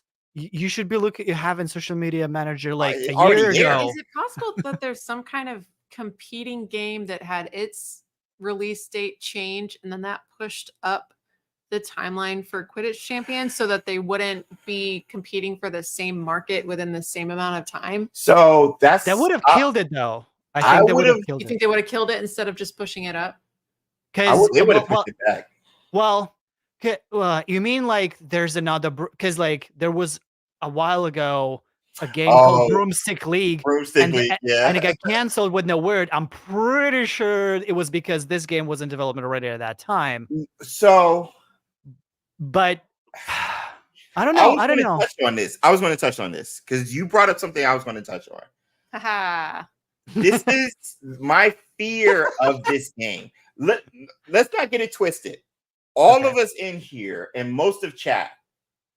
Well, I don't know what's here. But most of us in here right now live cannot wait to play this game and try it out. Oh my freaking God. This is Quidditch World Cup 2. Are you kidding? I've been asking it since I played that one. Exactly. And it's like, this is what we're getting. And that's This is what we've all wanted. This is what we've all wanted. We're so excited to play this game. We've been talking about this game when they announced it last April in 2023 or something like that, where that came out of nowhere. So do not get it twisted in regards to our anticipation. We're worried because this is a game that a lot of people like ourselves are excited about that doesn't seem to be getting the marketing budget that a Hogwarts Legacy got, that I think it deserves, at least to help it out the initial release month or two, because you do have competing type games, i.e. sports games, that will be releasing. This month, we're getting the college football game that has not been a thing since 2014. That was the last iteration, and now it's coming back this month in July. And then we get the NBA games coming out usually October, September, and even the Madden games that are coming out usually in August. So this is a tough period, Madden 26. So they moved it into the... That's what I'm saying. Well, are they thinking about Quidditch Champions market as sports game? Yeah, that's my question. Wizarding World game? It has to be both. Because it is a sport and it's competing multiplayer. So because it has a single player aspect, but for it to succeed, it has a competitive element that would draw in those sports types who like playing online, Madden online, 2K online, FIFA online, any other sports games you want to say. And so my concern has always been the casual Potterhead is not into that aspect that lengthens the lifespan of a type of game. Those competitive elements where you can do E3, well, not E3, but those competitive things. Right. Yeah. That's not the... So like always they're trying to entice readers into gaming and entice gamers into Harry Potter games. Yeah. So it's they have to go after both, and I feel like the same marketing strategy won't work for both groups. Exactly. And I think you have a very great point, and I think because of that, this might be really a game more for the people who like sports games, competitive sports games, who are like, this, and who might also be Harry Potter enthusiasts at the same time. Mhm. So that makes a lot of sense. So they have to be promoting it as a sports game more rather than that. But at the same time, the fact that they're releasing it so soon, it makes me think as if they're dropping like. I fear that they're giving up on it. Like, oh my god, wait, like let's just release it. Let's just be done with it. You know, but I don't want it to be that though. And it because feels like that too because of the price, and because the price is $30, and because you get it free if you have a PlayStation Plus account for the month of September, and it just feels like they're trying to get what they can out of it and hope for the best. Are they moving resources from this game to another game? I don't. WB doesn't have anything coming out this year. Anything else? This is it. This was Suicide Squad, which they put so much money into, and then I thought the only other game from WB, I could be wrong, other game was Quidditch Champions. What other games? Because there's no new Mortal Kombat coming out. There's no new Lego Star Wars or Lego anything coming out. There's no new Lord of the Rings. Well, we do get a couple of Lord of the Rings games, but I don't know if that's WB games or what. No. So wait. Gollum wasn't. Gollum one. Oh, the Cozy one. No, that's not Warner, because now Warner Bros. Doesn't have those rights anymore. I don't think. Maybe they have a little bit now. Amazon has them. Amazon's going to be making Lord of the Rings games now. Well, but WB's making the Lord of the Rings. They're redoing the trilogy again, or they're doing. But that's movie. Those movies. That's that movie. Those movies. So that's what I'm saying. I don't know where the rights go. So all of the like extended universe is Amazon now, but they still own the trilogy. Wonder Woman Damien doesn't come out till like next year. No, and then not even that. And that was Monolith who was doing Shadow of War Mordor. Yep. That's also under WB Games. So you're right. Maybe I don't know. I don't know. I have not. But also, I'll be honest. There's also something alarming to me. Like first I was like, oh my god, this is awesome. I'm making my trailer. This is cool. This is this is Quidditch World Cup. This is what we wanted. We're asking for the trailer. I'm watching that, and then I see a lot of negativity surrounding the trailer. Alex, I didn't notice it first because I just simply went into my own hype and I lived in my fantasy world. Podcast Now talked about it. Podcast Now, he brought up, and I saw like the likes and dislike ratio on the trailer. It's like the same, and on one. So because they it got released on many platforms, and on one of the platforms there's more dislikes than likes. I'm like, why? What is going on? Is it like because it seems like people don't like the visuals? But that's literally what of course we now expect more realistic stuff. Yeah. But in terms of the theme, exactly how it's like they're like this is just Quidditch World Cup 2. But isn't that what we were asking for? That's what we wanted. We wanted that game ever since it released. We wanted another version. And so I'm seeing comments and I'm like, but that's what we asked for. But I don't know. Maybe not that many people want Quidditch after all. But it's just we see a lot of people, but to us that's a lot of people because we're in that circle. But in the broad perspective, maybe that's the reason there's no Quidditch in Hogwarts Legacy, because no one gives a crap about it. After all, and maybe that's why they have the data and they're like, no one's really caring about this. They just releases. We haven't gotten any gameplay. They haven't tried to get any interest. They haven't. No, they did the betas or the playtest or whatever last year. Playtest is part of game development. Yeah, it is. That's not trying to garner interest. No, it's not. That's using free labor to test your product. It is though. It is. I was trying to say well maybe that, but not a lot of people knew about the playtest. Not a lot of people the general audience. Don't know. They don't know this game exists. I make posts, and not even some people they just see the post not in the video. They're like, "Wait, what is this?" Yeah. And I have to explain to them, "This is the Quidditch online game." Going back to your and I hate to turn it negative, but going back to what you're talking about with the likes and dislikes, I think the disappointment is Hogwarts Legacy. because they wanted to look like Hogwarts Legacy. You just Right. The last Wizarding World game you had was a Hogwarts phenomenal Legacy. mess, and it set the standard for the Wizarding World games now. Yes, and the thing is, yes, I love Magic Awakened, but that is not a general audience game that is being played and was not marketed either, like Hogwarts Legacy was. No. And I'm sad to say it's the same thing is happening with Quidditch Champions, where we're not getting. If you look at the, oh my gosh, if you look at what they did with Suicide Squad just this year, WB, if you look at what they did in regards to marketing, Suicide Squad was everywhere. They did dev behind the scenes videos weekly that like they released so much stuff, updates, videos, content, gameplay stuff, just this year. And it released in the end of January, beginning of February. Right. But it was post. But the thing was, compare that to even a Hogwarts Legacy. Right. So you have two different types of games that are marketed the same. Magic Awakened and Quidditch Champions sadly are marketed the same because they both came out of nowhere. Yeah. Whereas Hogwarts Legacy and Suicide Squad were marketed for a year at least before it released it. Yes. And then some, because they revealed they were silent for almost 2 years. Then there was movement. Yeah, that's the thing. That's so surprising to me. Well, now we see the traces of why it's happening, but it's like when Hogwarts Legacy was revealed and when they did the trailer and there was the wait, the hype went through the roof, like with the anticipation, we already thought it's being canceled.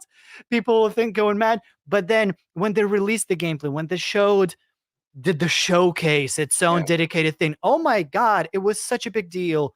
And then it went phenomenally. And here, they're not even giving it a chance to have that opportunity to live. It's like they just planned because this reveal trailer, they planted a seed. It has to grow. You got to give it time, but not letting it time. And it's going to be only a little sprout and it's going to be already released. And none of the posts. I know what you're talking about. They're posting, but they're posting here's a snitch, here's a quaffle. It's great. Maybe that's why they need social manager. Like, I would love to help, but they can't. But they can't. This is because Magic Awakened as an ambassador. Well, I'm not going to say anything, but with Magic Awakened, I know there's limitations in regards to assets to what they can share. I'll just say that we both know that, Ben. And just based off of comparison, it looks like right now, at least, even though we're exactly 2 months away, there's still limitations on assets on what they can share with the game. You're saying they're getting held up by red tape for some reason? Kind of. Maybe. Yeah, I don't. I don't know how else to explain it other than red tape because I don't know. I don't know. Well, it's either something like that, or it's a resource constraint, or they have some kind of competition that they're some kind of competing product, either that they're creating that they don't want to compete with themselves, which it sounds like that's not a thing. No. Or some other there has to be a reason for the schedule being what it is. But because the schedule is important. Because very important. It suddenly is releasing soon. Red tape is going to be red tape regardless of the timeline. Yeah. So that doesn't just being hung up in red tape only explains the radio silence. It doesn't explain the really, really fast release timeline. That's a great. But it doesn't paint a great picture. For it. But it doesn't paint a great picture because if I'm not wrong, I might be remembering things wrong, but Suicide Squad was done in the same way. They're barely saying about what is in the game, what it is, and they're like, it's here, just because they're hiding something. That's how it feels like. Lack of confidence in the product. I think exactly. I think so. There you go. I think so. And I hate to be saying that, but we saw this practice before and it didn't end up well. And I don't like, and that's the thing. I don't want to see it again. Like, honestly, I'd prefer for them to delay the game and give it a proper marketing. But then that puts a different label, of course, game, and now it's delayed. But everything gets delayed all the time. Everything gets delayed. No, but to the red tape part and even resource part, Suicide Squad messed everything up. That was their big swing. Hmm. That was WB's big swing after Hogwarts Gotham Legacy. Knights. It was going to be this year. It was Well, it was going to be this year's moneymaker because they released Right. it in the same quarter as Hogwarts Legacy. And now a great IP, which is DC, which is slowly on the recoup, and as multiplayer, which means you get consistent revenue with skins and loot boxes. Theoretically. Yeah. But that was their pitch, which is why David Zaslav was saying we're going all in on live service. Suicide Squad was their first step into that plan, and it failed miserably. And they spent over $200 million not only to make the game, but tens of $millions on marketing, Ben. And so now you get a similar game with a popular IP, not similar game, but you get a live service game with another popular IP that supposedly is supposed to be banking your account because it's Harry Potter and because it's live service, because that's how people are making money now.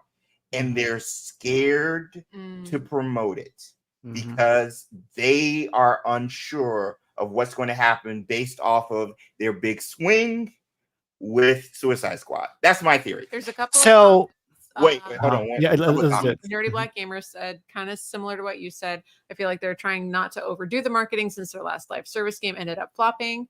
Zaven has commented that it's the problem that we can't even pre-order yet. That should be really simple to set up. Yep. And then Damien said he forgot one thing. It's not a AAA game, and it's not as important as Hogwarts games. To promote. Yeah, that's true. So it's not the same class. Which is why I'm comparing it to Magic Awaken, which is a mobile game. But still. I feel like, I get the part that they don't want to overhype. They don't want to make it seem like there's such a big deal. But at the end of the day, even AAA, not fully, whatever, I feel like simply seeing gameplay and being upfront about what you have is a better way to go rather than trying to hide something. I feel which is what Avalanche Software and Chandler did such a great job. The transparency was insane. People who were still like doubters of Hogwarts Legacy always said they were transparent and they did a great job with the marketing, letting us know what's going on. And I don't understand for the life of me, because Unbroken Studios helped also with Hogwarts Legacy. I don't understand where the disconnect is in regards to I think or communication. I think it's boils down to just people who run. I mean, at the end of the day, I feel like they're just people in the position who doing the job differently than others, and in some situations it just simply doesn't pay off, unfortunately. And so the choices that then being made, because not everyone can be EQ and Chandler and how they are doing their stuff. And so, and I did say it before, and a lot of studios will learn on Hogwarts Legacy, the way it was marketed. I think EQ also learned on other successes of other games, the way they were marketed, and they apply them in this practice. But not everybody can and will do that. So, but of course, maybe people have the ideas, but there's also another part, as you mentioned, that there's that red tape. There's possibly maybe people want to do stuff, but they're not led to, or there's not enough funds are being given to this to afford people who can be doing this stuff properly and stuff like that. Because honestly, and just like, I hate to be saying this because Warner Brothers, it's one of my favorite companies ever. I grew up Warner Brothers. This is the logo that I see on everything. I can tear up with just seeing the logo and differently done. Yes. And I'm getting goosebumps talking about it. It's my childhood. And so seeing this company, Batman, like so many seeing that logo in the beginning, it's iconic. And I want to have this company thrive in the future. So, but at the same time, so I'm saying this with love. It feels like the current owners, they're just looking at like certain titles and making decisions based off of just successes of other titles, but without investing too much inside of why they're really doing good. And if we should do that, if I see a lot of copycatting and writing on old stuff that that may not work again or anymore. So it's like because sorry. Right. So I was kind of similar to that. I'm wondering if the marketing might be really hard for this one because they might not know what is the strength of this game. It's not a great sports game compared to other sports game, and it's not a great Wizarding World game compared to other Wizarding World games. So what is their actual niche and what is their selling audience? We've all seen game ads for like little mobile games that like they are whatever they are, but you can still make a dumb game look fun if you know what's fun about it. So do they not know what is fun about this game that they're making and how to make it look engaging? No. Like, no. Do you think they understand they're doing? No, like, what do you think they understand the game they made and what people would like about it? I got invited on the last play test. And if I got invited to earlier ones, I would be able to say. But I did get invited because it was an open play test. And just based off of the style of the play and the way it looked like it's set up, they're gearing it towards both Wizarding World fans and online competitive players. That's what they're gearing it towards. But you can't aim at everything. So like, what's the story? Hogwarts lived the unwritten. Yeah. What they had a great story for Hogwarts Legacy. It's made by people who love Harry Potter and they love the books and we like lived in the world and we made it beautiful and like the combat and the story and we wanted it to be make it your own and you get to go there. Like they had a whole narrative around here is exactly why we love it and here's why we think you're gonna love it too. What's the tagline? What is the narrative for this? Officially, because I thank you, Quidditch Champions. I hope you don't watch it. Thank you, Quidditch Champions, for sending the media packet over. I know Retro. Thank you so much too. I got it too. Ben got it. So in the media packet, it says, "Hey, you get a chance to play the popular Wizarding World game Quidditch in a new way with single player and multiplayer, and it's going to be fun. You get to visit iconic Wizarding World locations and new locations that you haven't seen before while playing as some of your favorite characters." It was along those lines. I'm just not verbatim. I'm paraphrasing. So their push in their media quotes was Wizarding World fans. That was their push. Now, I'm saying it's catering also to the online players because I played the game based off of the beta test. Now, this is not a direct correlation of what the game we will play once it's fully released. I played an earlier version of it. This was late last year. But it seemed based off the options they have, and even in their description of the game for 3v3, and I think they even talked about ranking possibly or whatever. It sounds like there's a competitive aspect to it that they want to encourage.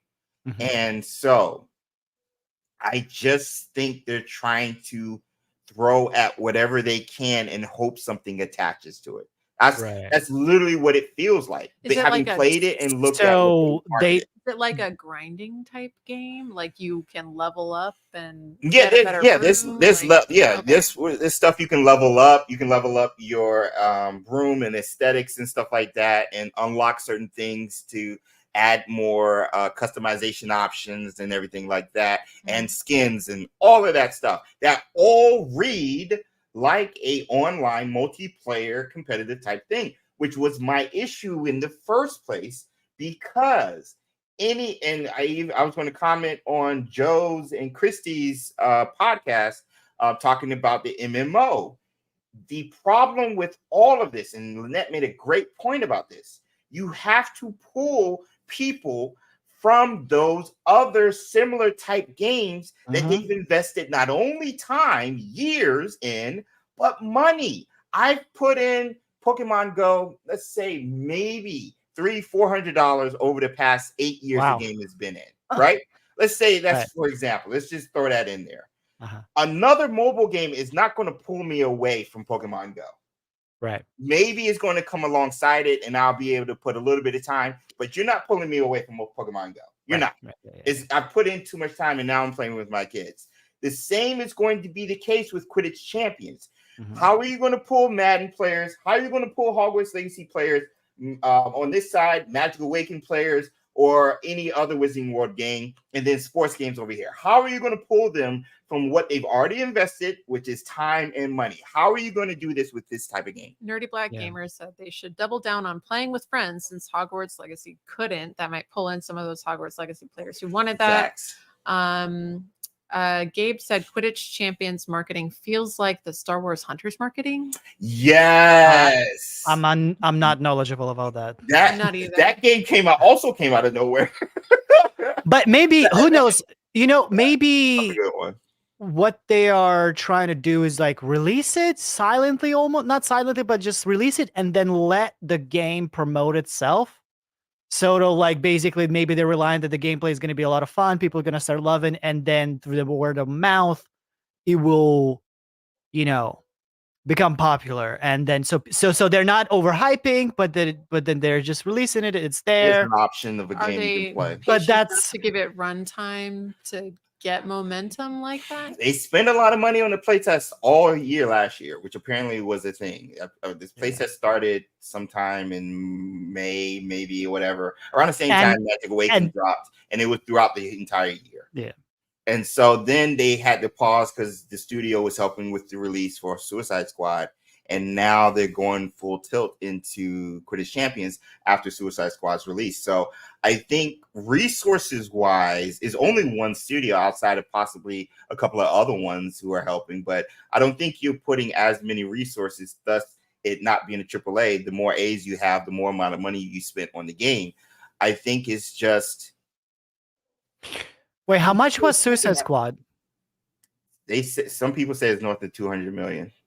No. How much was the price for the Suicide Squad, the game? Oh my gosh, Ben. So there were additions, but it was the fully early priced, access right? was $110.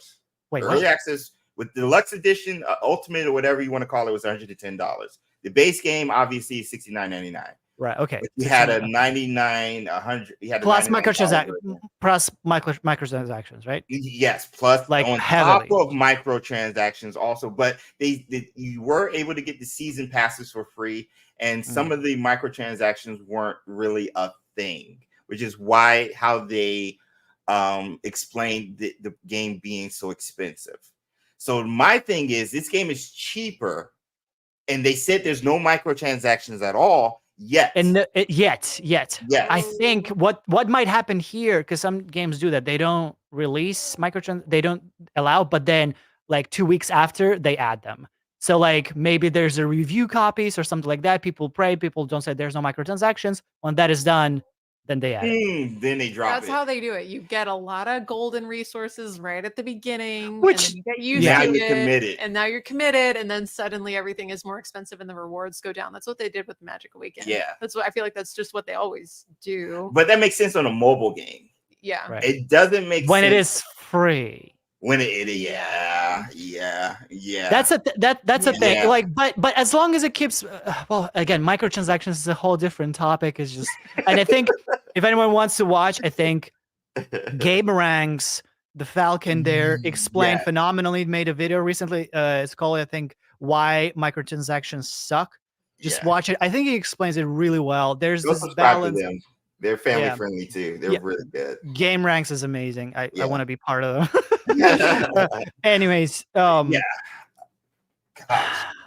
I don't know. We're not gonna keep running this down. We got to start getting ready to get out of here. Really quickly, our marketing expert Moon Lily said their pitch should be this: play with friends, assemble your Quidditch team, rise through the ranks to reach the World Cup. That's kind of fun. Assemble your team, Nothing. But about you know what? nothing about assembling your team, but that was very similar. You know what? What Short, the thing was, and it's kind of fun. Okay. They can do something about assembling your squad. I think we know what Quidditch is. People know what Quidditch is. It's like you can show this image of a guy on a broom reaching for a snitch, and people know what the hell that is. It's iconic. Right. Even not big Harry Potter fans know what that is. And so people will want to try it. There's that part. Yeah. But when it comes to a game, what we gamers love is gameplay. Is fun gameplay. And when people are honest about what you're getting and they're presenting what you get, then you're like, oh, this is up my alley. I want to play this, right? Yeah. That's what Hogwarts Legacy did. They did the reveal trailer. That was one thing, but there was a completely different thing when they showed a 15-minute gameplay showcase completely dedicated to it. And I think if Quidditch Champions does that, that will change the scale. Okay, people probably will forget about the visuals and they will focus on what it is the core about it. Yeah, another thing, yes, they have to be, they should have done it yesterday. They should have done it yesterday. Damien said the tagline is "Magic is in the air." Magic is in the air. That was in the trailer. Okay, so they need That's a good line. They need to push that. That needs to be a hashtag. That needs to be a hashtag everywhere. I'm giving you social media tips for free. You don't have to position that. So that needs to be the hashtag first. But don't give it for free. Gameplay trailer. Look what you do. You invite this guy. You invite this guy. You invite the other guy that was before this. We get gameplays. No, just kidding. But like gameplay. People buy games. People buy games because of the fun gameplay that they have. Period. Yeah. And I mean, if you'll decide to delay the game to the next game, I think that possibly might be. I don't know. What do you think, James? Would you be? I'll be fine with the delay. I would if there's a reason for it. Right.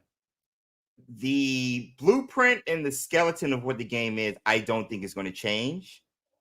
And I don't know what could change with a delay. So my thing is the game is what it is. That's first. Right. Yeah. Second, in regards to the marketing, how big a deal will the marketing make if the market is small in the first place? Right. That's a good point. So it depends on, again, if you can pull from this camp over here, the sports people's camps or the Wizarding World camp. Based on this description featuring iconic Wizarding World locations, characters, references that fans will love, Harry Potter Quidditch Champions highlights the rush of flying across legendary arenas as either beater, chaser, keeper, or seeker in a variety of modes. The modes is something that is going to cater to a lot of online people. Modes really don't matter to Harry Potter people. They really don't care, especially non-gamers. And then they talk about from background battles in the Weasley Burrow to high-stakes showdowns at the Quidditch World Cup. Players see that stuff I'm so after. That's what I'm saying. And so, like, this sounds like a pitch for Wizarding World fans, mostly. And I think Parrish even touched on it.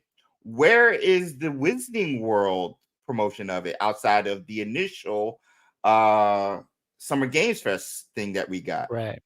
And then they talk about the team being excited to take this magical sport and Unbroken. We've worked hard to create a Quidditch game to play solo or with friends that is authentic representation of the fan favorite sport. So again, we talking about sports, but fan favorite sports. But those are only fan favorite sports to Wizarding World fans. So like, it seems like a kind of distant way to describe the game. Yeah, like it's not a personal passion. It's this was the assignment, and we think we have done it. You know, like it feels like, hey, there's nothing wrong with what he said. It's just like, hey, fans will like it, and we think it's representative of. But like also the way that like remember like we like people also we relate to people in terms of, and like we know the passion, we know why this, but in that gameplay, with the gameplay was behind the scenes, we saw people talk about it. We saw the developers showing why they showed the passion. That was not just gameplay, but we saw the passion in their eyes. We saw that they're dedicated, because they're probably the people who were making this game. Maybe they're just devoted fans after all, and we just don't know about it. Right. But the thing is, the gameplay showed the passion. It wasn't just them talking. Yes, but the gameplay showed the passion. You saw the detail in Hogwarts and was like, oh my gosh, that is right from the book. You could see and feel why they made the game. Yes. That is, and for who they did it. And for who they did it. Yes. That I can't see and feel the why for this game. Because it looks just like Fortnite. Like, let's just be honest. Like the uproar was this how it looked. That was the big uproar. because everybody kept saying this looks like a mobile game. This looks like a reskin of Fortnite. Yes. That was in all the comments. Alex touched on it. I know you saw it in your comments.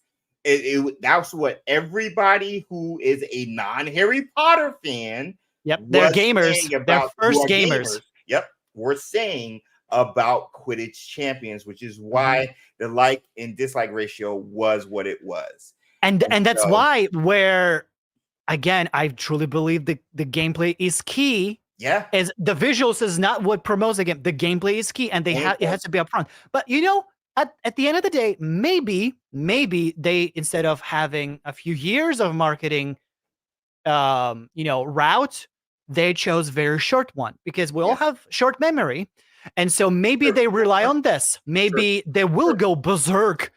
A month leading up towards, there will be posting everywhere. They'll be doing showcases. They'll be doing promos and left and right. They'll spend a lot of money on it, but they will do it. But it's going to come out very quickly, so people will be still remembering that. They don't have a lot of time. They don't. Not so much time, but they don't have a lot of space for Quidditch Champions to take over the gaming industry like Hogwarts Legacy did. When Hogwarts Legacy released in February, there was nothing for a month and a half until Zelda, I think, was the next big game. You had Jedi Survivor, I believe, come out before in the middle of January before that, but Hogwarts Legacy took over everything when it released. And with the September release, I'm covering Star Wars Outlaws right now. Star Wars Outlaws comes out on August 30th with early access, I believe, on the 27th. 3-4 days later, is going to be Quidditch Champions. That's all they have. They can't do it in July because Elden Ring is still taking over everything. I will literally be. It's taken over my life too. Like, it's between Hogwarts Legacy and this, so it's like, yeah. And then it's Assassin's Creed, right? What happened? What? Huh? Did you all free? What happened?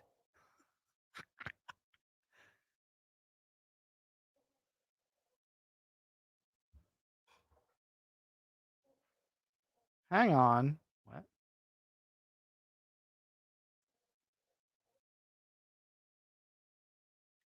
What's going on? Am I the only one live, or I'm the one glitching? Hold on. Yeah. Right?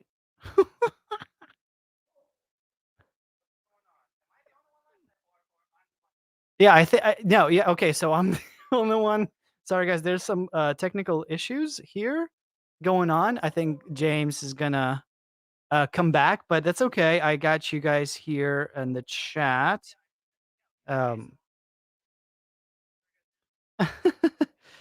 What do I think? Well, I think Warner Brothers is nuking our stream or something. Bro, it feels like it. Talking about Quidditch Champions. Oh my gosh, they didn't like that at all. Okay, James, you back? Yeah. Okay, yeah. Oh no, the stream ended. No, it did? Yeah. Even though we're good here. No, I see us still live right now. Oh, we're still live? Okay. We're still live. Oh, we are still live. Okay, I'm sorry. For whatever reason, the internet went You out. just froze, but I was still live. I was able to talk. Oh, okay. This is why we do StreamYard with this. This is why we do StreamYard. Yeah, it's perfect. It's perfect. We're still good. Okay. We're back. I was saying how someone went to nuke us because we're talking about champions. Oh my gosh. Long story short, we want the best foot forward for this game because we know Ben, myself, Retro, and whoever else will be playing this game a lot. And we're trying to get a all creator team right now. With myself, Retro, Ben. We need a fourth. Joe, if you're free, or Lynette, if you're watching this, or anybody else. Andy, I know you're gonna be covering Star Wars Outlaws and probably hitting that harder, but we need a fourth. You're a seeker or chaser, Ben? I feel like I'm in between chaser and seeker. Yeah. Okay. So I'm definitely a keeper. Okay. No pun intended. Okay. And I don't remember Retro's position. So, like, might have him as a beater or chaser. Well, always need more chasers, but Yeah. chasers sounds good to me. Yeah, I mean, I'm not opposed to anything. I just can't play the other ones because. But yeah, you were saying how you made good points that like there's the Star Wars, then there's gonna be Assassin's Creed. What else is coming out this fall? Oh man, I mean, yeah. Outside Assassin's Creed, there's some other online type games that are coming out. But not even online. People will have to spend money on that. That's what I'm talking about. Yeah. But also, it would be really tough to play with for anyone releasing next year. I'm sorry for you because there's GTA 6. GTA so 6. Just no hard feelings, but that's the game of the year. That's period. They're projecting that to like reset like the gaming industry norms after a while. Wow. Yeah. Well, like they said that game is going to make so much money. So hey, Last Marauders. Oh my gosh. It's been a dog's age. How are you? Oh my gosh, dude. Oh yeah. It's good to see. Oh man, Black Myth Wukong is coming out as well. My god. That's right. I gotta play that. Yeah, right. Indiana Jones in the Great Circle. I've been covering that. That comes out 2024. We still don't have a release date, which is crazy. Let me see. Delayed. Don't say that. Please. I've made like 6-7 videos so far. I've been trying to pace myself. Skull and Bones is already out. No big heavy hitters. I don't think near the end outside of Indiana Jones at the end of the year. I think Black Ops. Oh yeah, there you go. Well, that happens like every other year. So, but no, that's a huge one. That's a huge one. It is. That's a huge one. Black Ops 6 is a huge one. Okay, that is huge. I played Black Ops Cold War, but I'm not a big fan. I'm just play casually, just a campaign, and I'm like, yeah. No, but yeah, Black Myth Wukong, the games I'm definitely like going to be playing. If I have time, because I'm be covering Quidditch Champions, Star Wars Outlaws, because I've just been covering the game, and I've gotten some privy like early access stuff throughout the year so far. So hopefully they hook a brother up, maybe a review code. Ubisoft, I'm talking to you. Hashtag Ubisoft partner. And so Star Wars Outlaws and Quidditch Champions, Black Myth Wukong, and Indiana Jones are like my 4 I know I'm going to be playing. Okay. But all 3 of them all like release within a month of each other. One in the same month. You ain't got no time. You ain't got no time. Ain't nobody. Man, I barely have time for photo mode. I've been playing X Defiant right now. I've been trying to do those weekend XP grinds. Like I've been trying to play my games, bro. And I know. That's the content creator. That's content creation life. That's the thing. Yeah. Like when you work, you don't have time to play games. Honestly, like, and I can't even go into photo mode because it sucks me in, and I spend like 5 hours in there. Like it's because it's so good. It just so good, bro. I can't wait. Like, I really want to play Black Myth Wukong. Assassin's Creed Shadows kind of worked on me. I know people are mixed about it, but I'm like, I want to check it out. Oh yeah, I'm playing it. I forgot about Assassin's Creed. Yeah, I'm playing Assassin's Creed. Yeah, and I have every game already, so I'm playing Doom Dark Ages. I will have my time devoted. I never got into Doom, so I don't know. I'm a first-person shooter guy as well, which is odd. There's fantasy. Real? There's not all of them, but yeah. But Doom, it's a special game. It's one of a kind. I feel like. Yeah. And I can't wait. But Marauders had to change situations, so I haven't been on about, but hoping to be around a bit more now. Hey, just in time, man. Quidditch Champions, hop on it. Start talking about Quidditch Champions, bro. Hope you and everyone in your circle is doing well, though.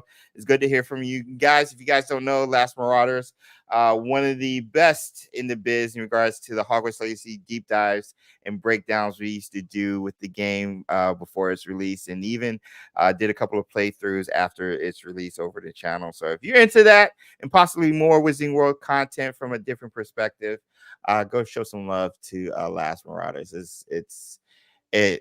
good peeps and great content. So don't know how consistent, but it sounds like they're getting back on it. So you get a pleasant surprise when the content drops and everything. But yeah, we're all excited over here about Quidditch Champions, and outside of having our own creators team, we're going to have some fun stuff for the community to participate. We want to do, like we were talking with Retro, we want to do just like a live play, like of all four of us playing together live.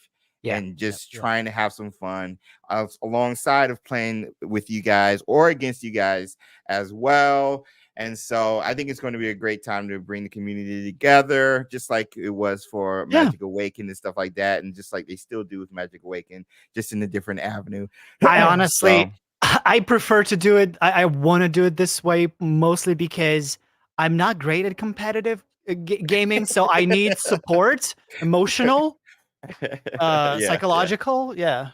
But the thing is, like, that's what's so great about like the community, because like that was the first thing when we would do like our tournaments for Magic Awakened and stuff. Like everybody's like, well, I'm not that good, so I feel bad for my teammate or partner or whatever. I was like, we don't care, we just want to have fun. Like, honestly. So you might see us lose like every match if we play online or whatever. But we don't care. We're going to be joking about it half the time and having fun and trying to come up with tricks and stuff that can help you in a tips video, which we'll probably release the following day and stuff like that. So we're going to be getting as much knowledge as we can while probably messing up and losing every other game, but it's going to be a good time, and it should be entertaining because all of us are Potterheads at the end of the day and gamers, just like the rest of you. So it'll be a good time. But just quick wording, it will be like PG-13 and up, or maybe like R-rated. I get verbal. I get verbal in competitive gameplay. It's we gotta work on this. Oh my gosh, I'm having memories right now. I forgot about that. I will not. Ben is funny, bro. That's all I'm gonna say. Ben is funny when he plays. When he gets upset and he gets anxious, Ben is funny. I'll just say that. It's not like I get like super upset. I just like, it's better to express it like, release the energy. Outward. Like instead of pent up, holding it in. Yeah, I totally agree. It's healthier. It is. It is. Healthier. Just the way when I first heard it, I was like, "Oh my gosh, Ben! I've never seen this side of you, and it's hilarious." Oh my gosh! But anyway, that being said, we're gonna get out of here before my internet goes out again for whatever reason. Even though we have files, I'm supposed to be getting like 1,000 uploads and downloads, but we'll see. Holiday weekend, cats might be on break. So, that being said. We got to do our annual chocolate frog and stuff and everything like that. Ben, I think I'll let you go and let you get out of here. Where can people find you, and what can they expect in regards to content in the upcoming future? All right. Well, you can find me at Benjamin Snow on YouTube, and you can search Ben Snow on any social media platform. I'm there. More or less consistent. I'm there present. You can just hit me up if you want to talk about whatever. I reply normally when I have time. But other than that, I'm just always buried in work and trying to think of not theories, but just trying to find things to talk about with the community. So if you have ideas, post them in the comments. Like right now, like freaking nerds posted this theory about the possible prequel and going into that area, and now there's a video coming out tomorrow talking about that. You don't need much. You don't need much, because I'm a big Potterhead, just like this guy right here. So always, we spend just 2 hours with me talking about this stuff. So all right, cool. Make sure you guys watch Ben's video tomorrow and go subscribe if you haven't already. Follow on the various forms of social media. Good people's great content creator, but overall just a great human being, and he's taller in person than what I thought. Ben is very tall, so don't let the screen fool you. He is very tall. But Ben, thanks for coming in, man. We're gonna do this again sometime soon, and we'll holler at you. All right. Bye guys. Bye James. Appreciate you. Oh my gosh. All right. Let's get into it. I owe you guys some pirouettes. I owe you guys a chocolate frog. and I will get out of here. Thank you guys again for being here and hanging out over 3 hours. I think we've been streaming. Thanks to Retro Rekator. Make sure you go follow him. Happy birthday to Miss Rekator. And of course, Benjamin Snow. Go make sure you go follow him. I'll make sure to have their links and stuff in the description below. And make sure I have timestamps. That's going to be a long one to timestamp, but we'll try to do what we can to make this viewing a little bit easier for you guys on Replay Squad. All right, let me get my Chocolate Frog emotes in the wait. I got to do a pirouette, and then we'll do Chocolate Frog emotes in the chat after that. So, yo's in the chat if you guys want to see a pirouette. You guys are troopers. Let me get some love to the moderators who've been hanging around the entire time and coming in and out while cooking dinner or just overall doing multitasking and moderating and just keeping the chat safe and family friendly for us. Show some love to the moderators. And yeah, happy Independence Day to the Americans celebrating tomorrow. I'm going to be cooking and stuff like that tomorrow. I'm excited. I'm going to try my first stint at Smash Burgers tomorrow. So we're going to see how that turns out. I'll post pictures or something if you can. All right, we got yo's in the chat, pirouettes, and then chocolate frogs. Start getting your chocolate frog suggestions in there now. And again, thank you guys for over 100 likes, 113. Let's go. Thank you guys. All right, let's do this. Oof.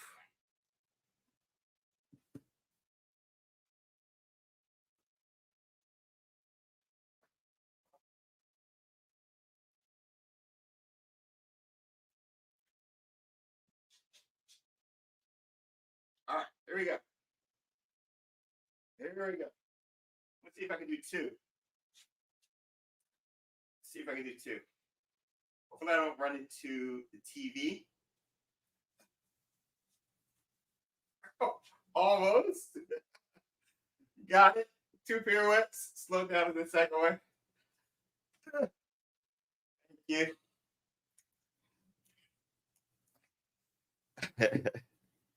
Oh, I did it by myself, so I don't have any competition or people saying Sue did it better. Wait, I just opened the book for people to say Sue did it better, even though she wasn't here.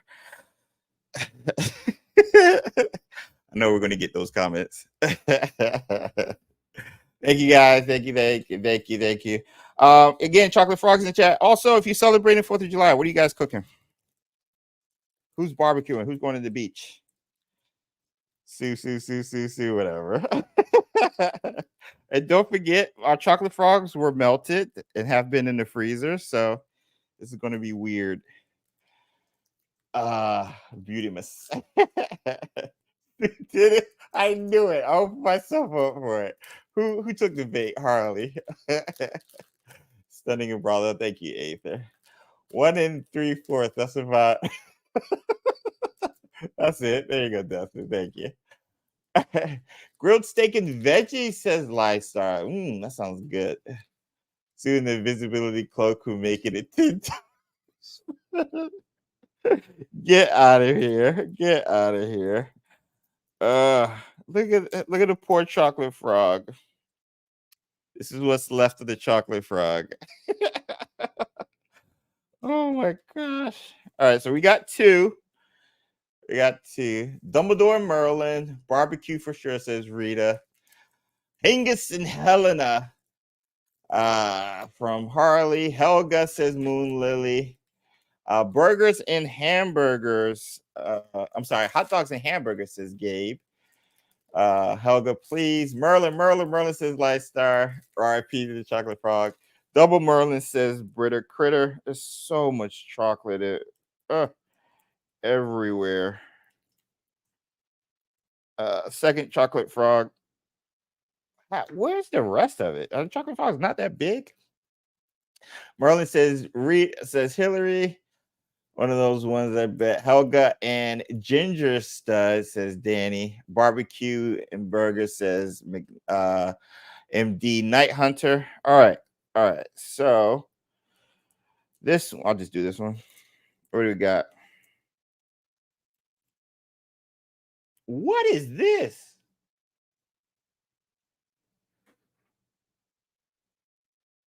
This is a new one.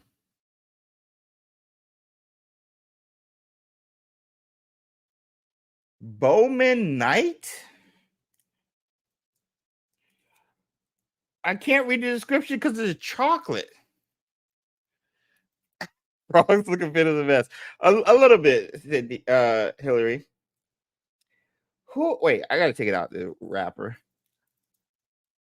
Wait, hold on. I'll see if I can get you a better picture. I'm taking it out the plastic because there's chocolate all over it, and I can't read the description. Still got a glare. Is that chocolate?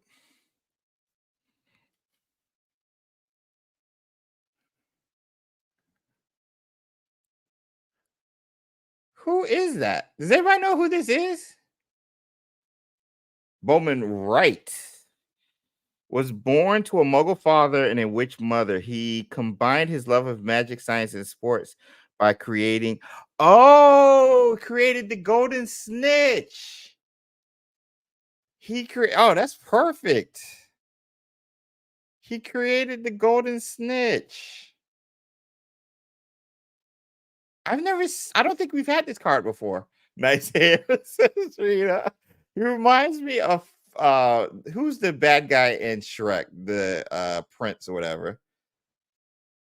He reminds me of him.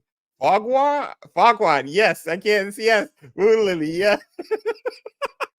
That's who he looks like. Oh my gosh, that is hilarious. Lord Farquaad, yes. David, I remember it correctly. Nice. Okay, next one. So we got a new card. I think that's my first time seeing it. Unless Sue pulled it and I wasn't here. Yes. Helga, we have missed you. Oh my gosh. I don't remember the last time we got a Helga. Yes, my girl. And this is a tail end of the Hogwarts house Expecto mode photos. Let's go. The best house. Let's go. Hufflepuff's in the chat. It has been months. I want to say over 6 months since we've seen her. I think this might be our first Helga of this year. This might be the first Helga of this year. Out of over 4 Wizarding Wednesdays per month, so 20. Let's go. Hillary with the Slytherin in the chat. Death puffs you like. Get out of here, Hillary. Get out of here, Hillary. But that being said, bro, you guys, as per usual, awesome. Didn't get to interact with you guys as much because we had a panel, but I hope you guys enjoyed the discussions. We tried to tag you guys in as much as we could and stuff. We'll be back to our normal schedules next week. But that being said, this was a lot of fun. I really wanted to talk about the news with some fellow Wizarding World fans and content creators and kind of get their angle from it and stuff. And it was fun. So if you enjoyed the conversation, if you enjoyed the stream, again, be sure to drop a like and interact with the conversations and Replay Squad in the comments section below. Hashtag Replay Squad. But this has been fun. Happy again 4th of July. You guys be safe. Take care of those animals during the fireworks. They're going to need some time because those fireworks be loud. We have a cat, and it's going to be interesting experiencing that for the first time with Sammy.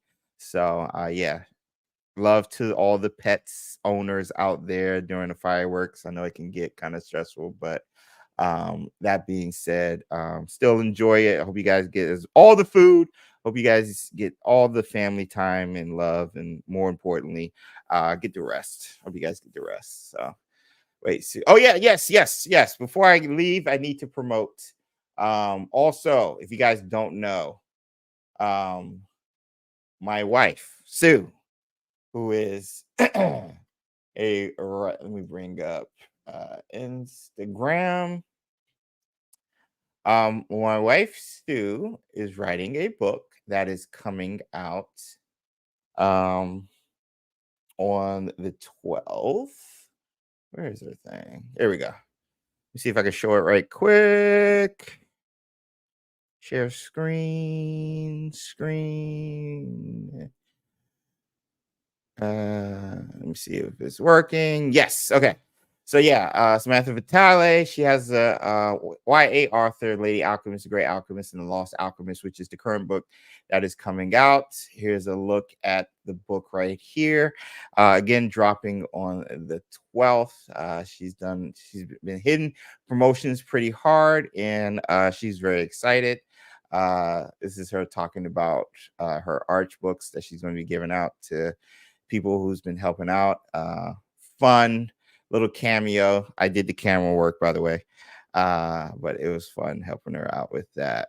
You see Sammy also helping sign stuff in the video. But yeah, if you guys are into any of this, or just want to show some support, be sure to check out her Instagram and buy a book if you're interested in it. It's good. It's good. And it's fun, and I know she's excited about getting it out there, especially to our Wizarding World community, because it was during 2020 when we first started Wizarding Wednesday when she got the book out, her first book, the Lady Alchemist. And so now it's become a web comic, a Korean web comic. Bought it from her for X amount of money, good amount of money, and they make manga web comics out of it, and she's just continuing that story and that process and stuff. So yeah, fun times. Go show some love. But SD Vitale, and here's a website right quick just to show some love to that. Oh, he's not showing. Hold on, show the website. Hold on, I know how internet works. I know how computer works. All right. So here's a website right here, sdvitale.com. Go show some love. I think mods are putting links in the description. And you can sign up for a newsletter if you want right here. So all good things. So yeah, show some love. We're excited and can't wait for you guys to see it. She tries not to talk about it and stuff, but we're excited. But anyway, get out of here. Love you guys. Have a great rest of your week, and be on the lookout. New videos and stuff dropping. Probably got one more video dropping, but outside of that, gonna enjoy the weekend and stuff with the kiddos and everything, and have fun if you're going to Pokemon Go Fest this weekend as well. So I'll see you guys in the next video. Until next time.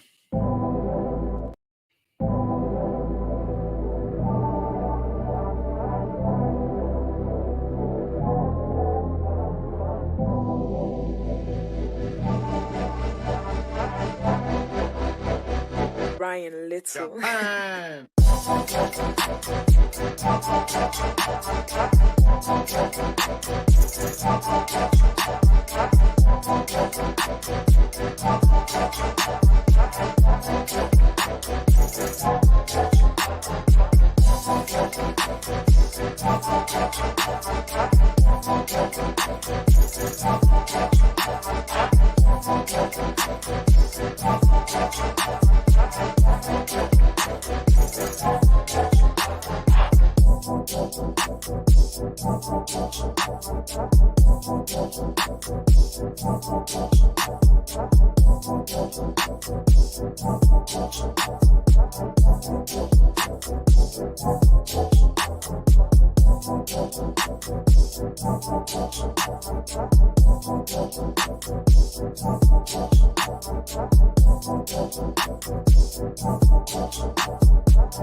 Brian Little. Japan.